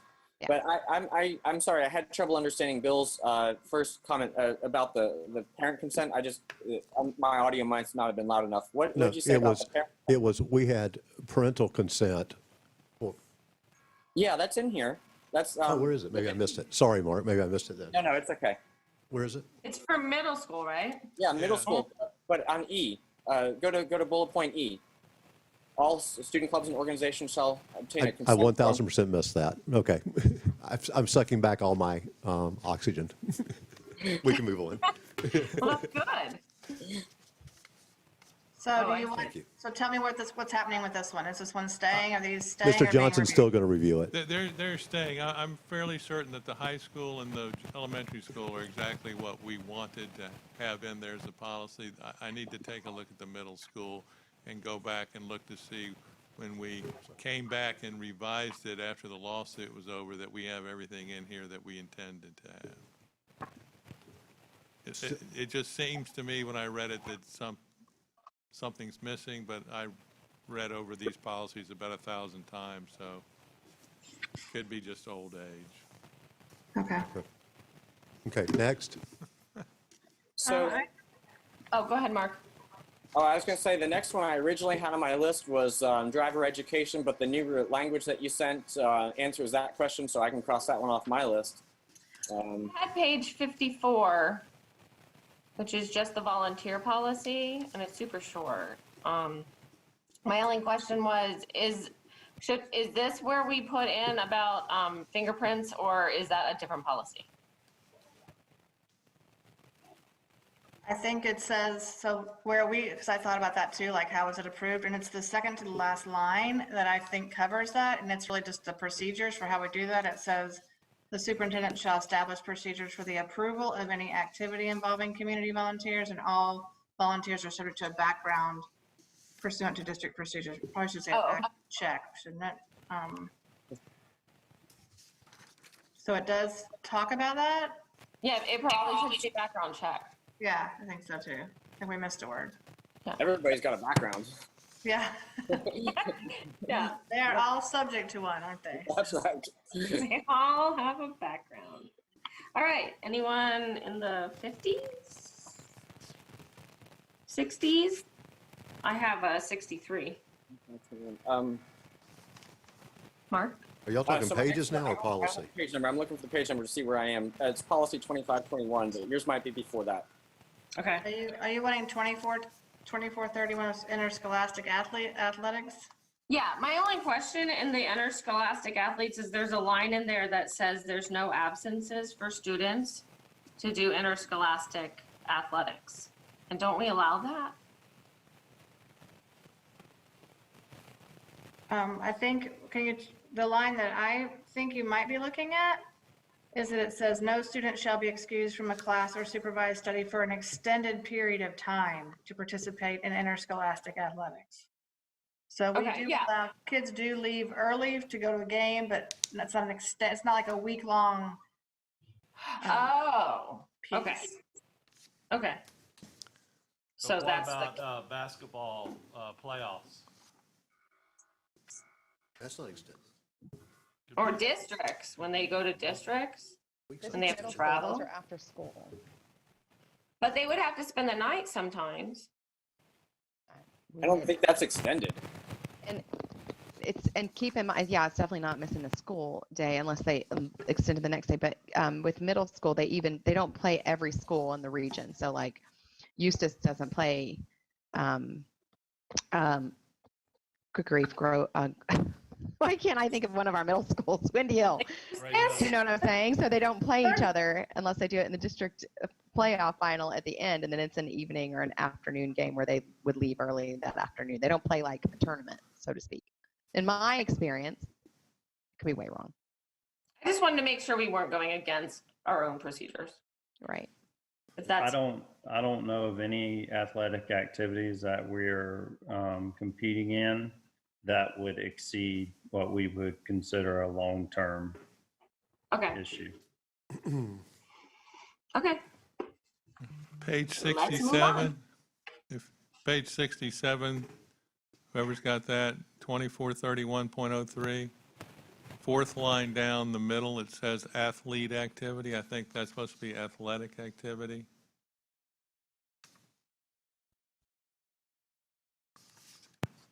You said on what page? Page 67, concussions and head injuries. Fourth line down, middle, over towards the left. Any interscholastic athlete activity. Yep. Athletic. Next. Yep, go on. Mark, I think you're up. Okay, well, mine's page 77. It's the instructional materials program. So does policy number- anyone have anything before 2521? I didn't think we were doing editorial like edits to them, but I don't know what this is policy 2417, but the second to last paragraph says any student who parent makes a written request, not any student whose parent makes a written, maybe who's, not who. But I didn't say anything because I didn't know that we were sharing those. So It's okay. anybody have anything before 2521? Okay, Mr. Dodd, you're up. All right, hold on. I got to go back there now. That's page 77. Yeah, I know. It's a lot of scrolling. Hold on. I'm almost there. What was it, 2521? Yeah, policy number 2521. 2521. This is, once again, I'm not really quite sure what's how this works. Maybe y'all can explain the district practice on this one for me. Okay, well, actually, one of them is a question where there's just no definition, where instructional equipment is not defined. Like, it defines instructional materials, but there's no definition of instructional equipment. But it says that the school board shall provide instructional materials and equipment. But I don't know what instructional materials what equipment I need to provide as a school board. Is that Chromebooks? Well, I think it could also be science equipment, if they're having to do science standards that require them to look under a microscope or something, that we would either have the ability to do that through virtual ways, or that we'd be able, that to me would be equipment. Like, you know. So this, yeah, I agree. And I guess I wonder to what extent that equipment is provided, because like the materials, there's a definition there, and it says that it's got to be a sufficient number of student or site licenses, blah blah blah blah. So if we as a board are also obligated to provide the equipment, well, within budgetary restraints, I guess I'm trying to figure out. What is a sufficient level of equipment? I mean, is every classroom, every science lab need to have 5 microscopes, or does every school need to have X number of Chromebooks available to them? Or I guess I just don't know what equipment is sufficient or meets the minimum threshold.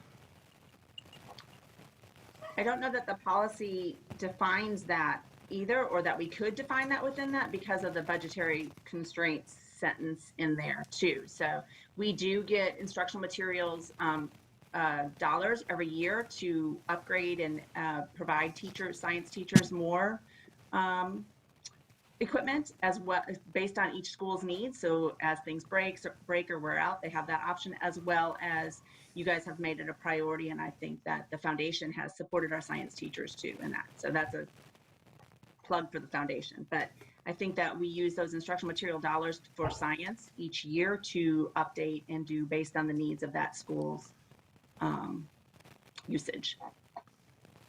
Mark, it tells you what's an adequate instructional material, kind of. It gives you Yes. that definition. But But then it doesn't tell you adequate instructional equipment. which I don't think the law defines leaves it. that to you to make the decision as to what's adequate instructional equipment. So maybe it's not a bad thing because that puts the discretion on you to determine that without being told you have to supply 6 computers, 3 chalkboards, or whatever else equipment you need. So it's Okay. not I don't think it's necessarily a bad thing that it's not specifically defined and it says you must do this with this amount of equipment. Okay. So on that same policy, a few pages later, on page 80 is my next question in that policy. There's the heading maximization of student use of district approved instructional materials. So point C, I guess I'm confused by our annual allocation for instructional materials. Is it broken down to an allocation by grade level, or I thought our instructional materials just came as like one lump sum and we divided it as we see fit? But here it says 100% of that portion for the annual allocation designated for the purchase of instructional materials for kindergarten, up to 75% of that portion for first grade, to purchase materials not on the state adopted list. So I guess I'm just looking for clarification on what this annual allocation looks like for instructional materials for these specific grade levels and what we're buying out on the state list. So this is straight from the statute as well. I believe that it is allowing, we can't skip kindergarten and first grade materials, which we do not. So we have to be able to purchase the materials for them as well. And then if we do buy off of the state list, we now have a program established in which we may be able to do that. And then we can only do that in relation to what the law allows if we go through that process. So in our annual allocation for instructional materials, does it designate here's X amount for kindergarten, here's Y amount for first grade? So how do we determine what the annual allocation is designated for kindergarten or for first grade? I guess I'm just confused as to where these numbers come from. How do we figure out what we're supposed to spend on kindergarten and what we're supposed to spend on first grade?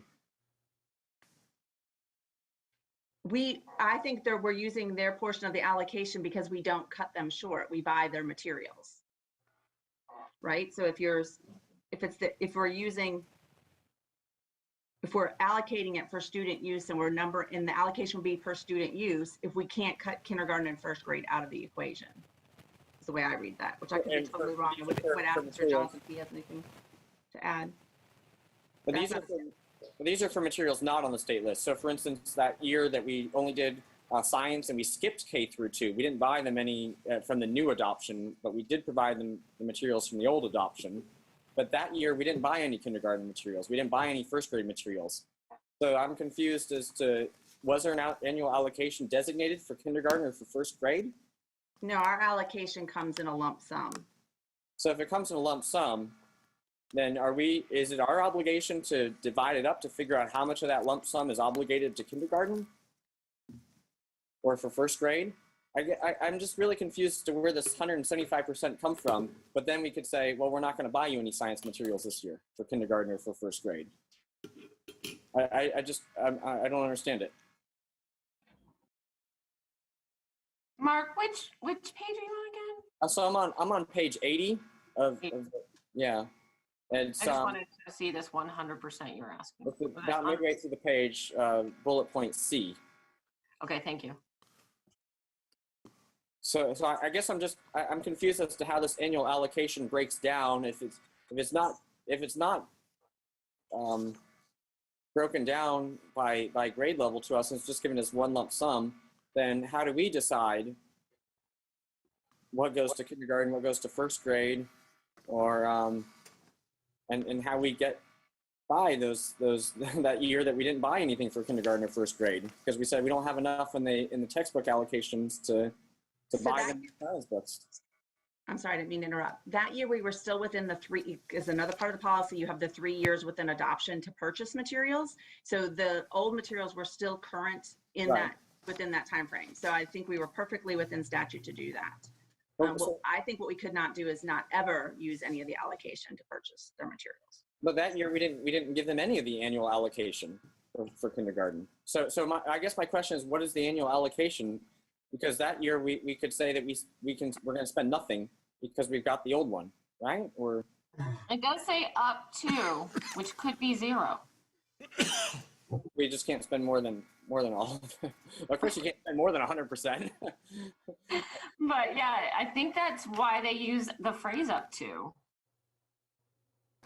Yeah, it's actually capping it rather than saying that you have to use it.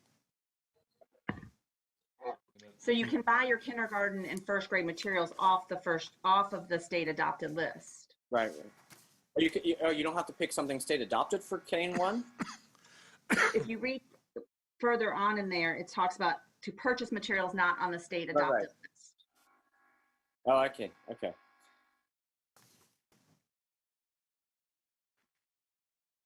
But the state allocate, so it doesn't break down by grade level. So really, we just arbitrarily come up with what we're going to spend on kindergarten that year, or what we're going to spend on first grade that year, based on the other competing priorities of everything we've got to also use our instructional materials allocation for. So if like 3rd through 5th, or 6, 8, or if we've got some AP courses that need some new books, or this career course that needs some books. And actually last year, we even spent some other funds to make sure we have the textbooks allocated appropriately, because the instructional material dollars do not typically cover our need for the students. Okay.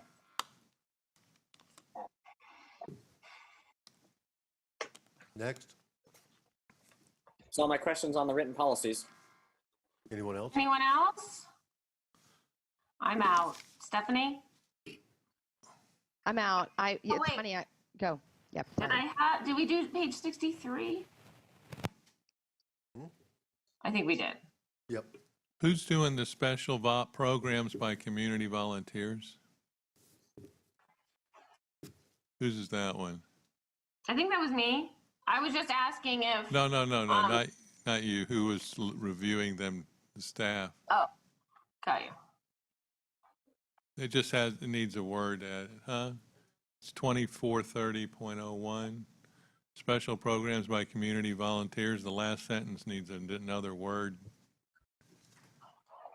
All volunteers are subject to a background check pursuant to district procedures. You found that one? I got that one. Okay. Chairman, we don't have any questions at this end. Okay. No more questions. We are ready for board member comments. Ms. Luke? I actually don't have much. When I went through the policies this time, I kind of stopped, like I wrote down some things, and then as I was working through them, I'm like, I want to omit this one, and then I remembered what happened last time when we would talk about omitting them, and they had to be in there with statute. I guess my question that I want to know is, what if it's in statute, do we have to have a policy for it? Is that the way that we interpret that? So if it's in statute, we have to have a policy for it? No. No. Okay. I was just curious about that as we continue this, because I know we've got some more coming up. Otherwise, the policy book would be about the same thickness as the statute book for schools. Well, it's close. They are what, close, but it's still a little smaller than the statute book. Like when we got rid of the one today on field trip, which I guess we didn't really get rid of a piece of paper that will go in there, but when we got rid of that one, I was like, seriously? I was ready to throw my thing away, because I had a couple that I had written down, like, do we really need this? Is this really appropriate? So I just want to, maybe next time I'll just bring them forward anyway, and then. Yes. There are some laws that say when they pass the statute that say you have to have a policy for this topic, but that's a minority of statutes that have that. Okay. And again, I just think everybody's working hard. I think I'll just email Ms. Cornegie or Dr. Weisskopf whenever we get off, because I've had a couple of parents that have emailed about additional assignments outside of Edgenuity and Odysseyware, and I'm not really sure how we want to guide them in asking questions and who to ask the questions to if the teacher's not being receptive to that idea. So I would just like to kind of maybe have some clarity. And if anybody else needs that, like, what are you advising parents or communications going out for any additional work for core classes that are on Edgenuity or Odyssey Ware? Do we have a district stance on that?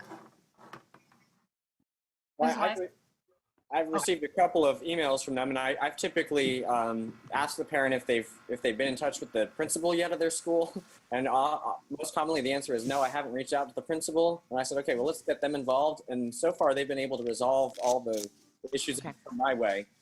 So I don't know if this is above and beyond. Maybe they're still hitting roadblocks when they get the principal. And I haven't, because I just didn't know. Wasn't sure. I did tell them that I would get back to them, and that this has been like this weekend and maybe at the end of late last week. So, but the principal's always, that's typically what I say. I just was curious in regards to. I guess I haven't run into a situation where the principal hasn't resolved it yet. So I guess, but I guess that tears up to your question is what's the next step from the district side? Dr. Weiskopf, would this be for you to address? Yeah, so Ms. Luke, are they asking for work above and beyond what's already being assigned? Right. They want more, is that right? They don't want more. I think they're being given more, and they're curious about how much are we doing? How much do we do? What's counted in the grade? What's not counted in the grade? And I think where I was hesitant to make any is that is something that we have language on, and that is something you guys have provided guidance on, but I don't know how direct we can be in that. Do you know what I'm saying? And I know, I don't know, it's just sticky. Yeah, we've given guidance on that. We don't have the purview to tell people they can't assign something. It's the contract sort of says that they are kind of overseeing what they give. However, we have said that whatever is in Edgenuity and Odyssey Ware is enough to maintain some academic learning. And so we don't encourage it to offer other pieces. We also, as we rolled out this next section, this latest section, we've asked that that they spend the last few weeks as they would normally in a classroom, and so we aren't rolling out a Part D in order to give them some time for kids to be able to catch up, to do the things that maybe they needed to do that maybe they haven't gotten finished, but to not add anything new in the last week of school. So to give them a whole week to sort of be in that frame of mind, they could catch up if they needed to. So we did give that guidance out. I think I sent that guidance out last week, I saw so that. you may have received that. I did. So just really encouraging them not to put more than what kids need or can handle on their plate. And then I know we talk about grading and assigning every week in our principals meeting. And I know the superintendent can speak to that, but just really encouraging them to give grace and to make sure that kids, if they are in there and doing some work, it should be enough. Okay. Okay. I appreciate it. That's it.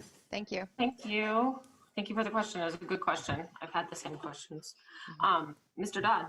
Yeah, well, hey, as we are wrapping up the year, I guess this is the time where a lot of parents are out there appreciating teachers and thanking them for the work they've done. And certainly I am just as well as a board member appreciative of the work teachers have done to wrap up the school year in an unconventional format. And so I guess I just wanted to throw that out there that I guess we might have to look to do that in some new ways versus the traditional end of the year gifts or something for parents to think about how they can meaningfully thank their kids' teachers. The other thought that crossed my mind as we were going through this is that I feel like the review of all these policies is starting to become a bit of a well-oiled machine. I'm impressed with the ease in which we went through all of them today compared to looking back to our first experience when we had a book of policies in front of us, and man, I think all of us left with headaches. So just as we're figuring out how to do this smoothly, we'll be coming to an end, but I guess we'll be prepared the next time we want to scrap all of our policies and start over. So I guess well done. Chad, no? You want to do it all again? It's going so well now, though. So I don't know, maybe it was the format of just being able to submit the policies ahead of time that we were going to look through, or maybe this was a smaller chunk, or maybe we're just getting the hang of it. I don't know, but some combination of all that I think made for a smoother experience. So I I can certainly appreciate that effort. And with that, that's all I got for now. Thank you very much. Mr. Gamble. Yes, I just want to say real quick that this week is supposed to be Teachers Appreciation Week, and I heard a call out yesterday from one school that some of the teachers will be recognized and different things that the principals are doing.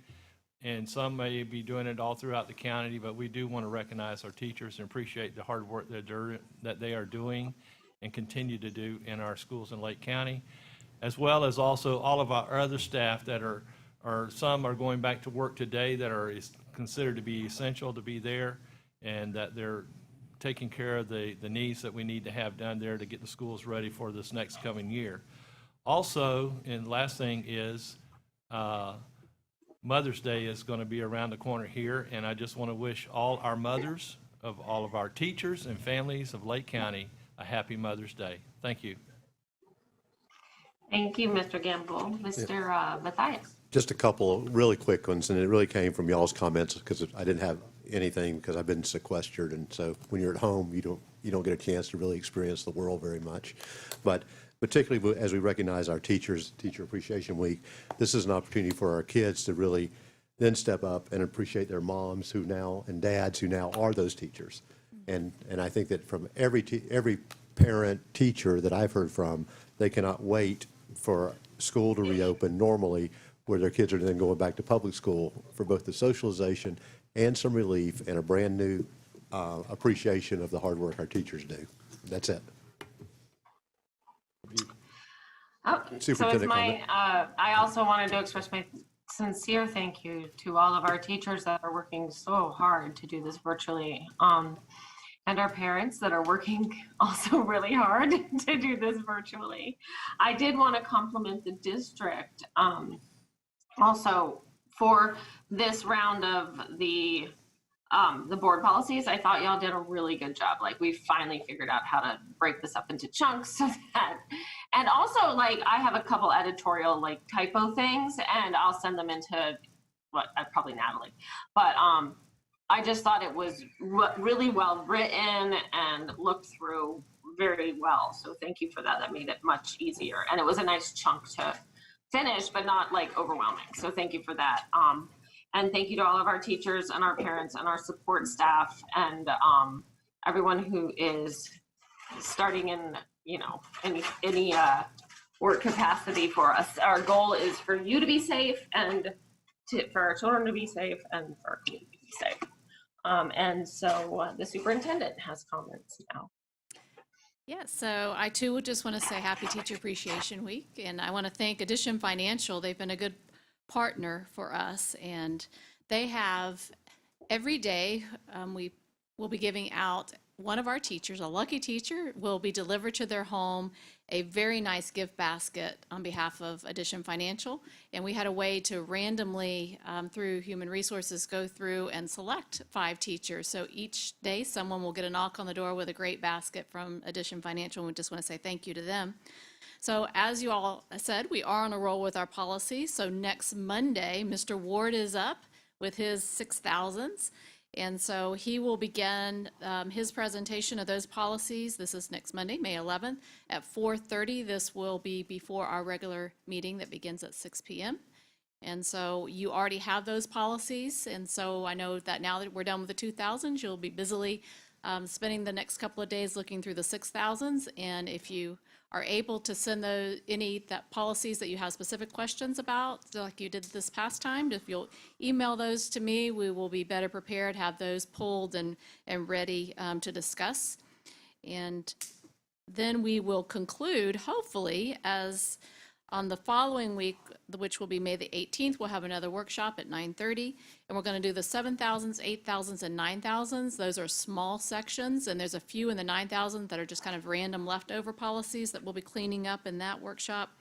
And if we need to, we'll have one more in June before these all come back for the first reading, and we will be closing out the policy review and the rewrite of all of our policies, which is has just, it's been a very time-consuming process, and I just want to thank all the staff who has given many, many hours to read and to study statute and to put these policies together, and working alongside of Neola and Mr. Johnson. He's been a great support for us as we've finishing up this task. This was one of the first jobs that I was given by Mr. Dodd. He was the chair when I was hired, and he said this was one of the lingering things that I was to bring some conclusion to. So here we are, and it's taken a while, but we are getting them done, and we're going to be able to have these nice and neat on board docs here in the next couple of months once they're all reviewed and approved. So thank you for your patience. And again, thank you, staff, for doing your work to get these done. Thank you. You've done a great job with it. And that's all I have.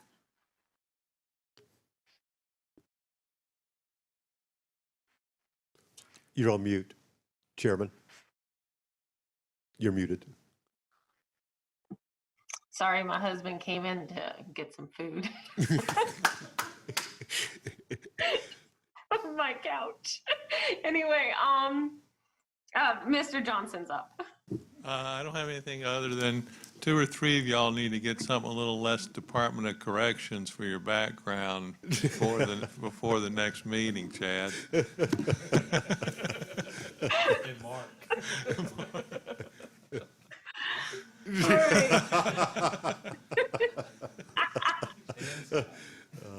Thank you all very much for coming to our board meeting today. And Mr. Matthias, our vice chair, will gavel us out. Meeting adjourned.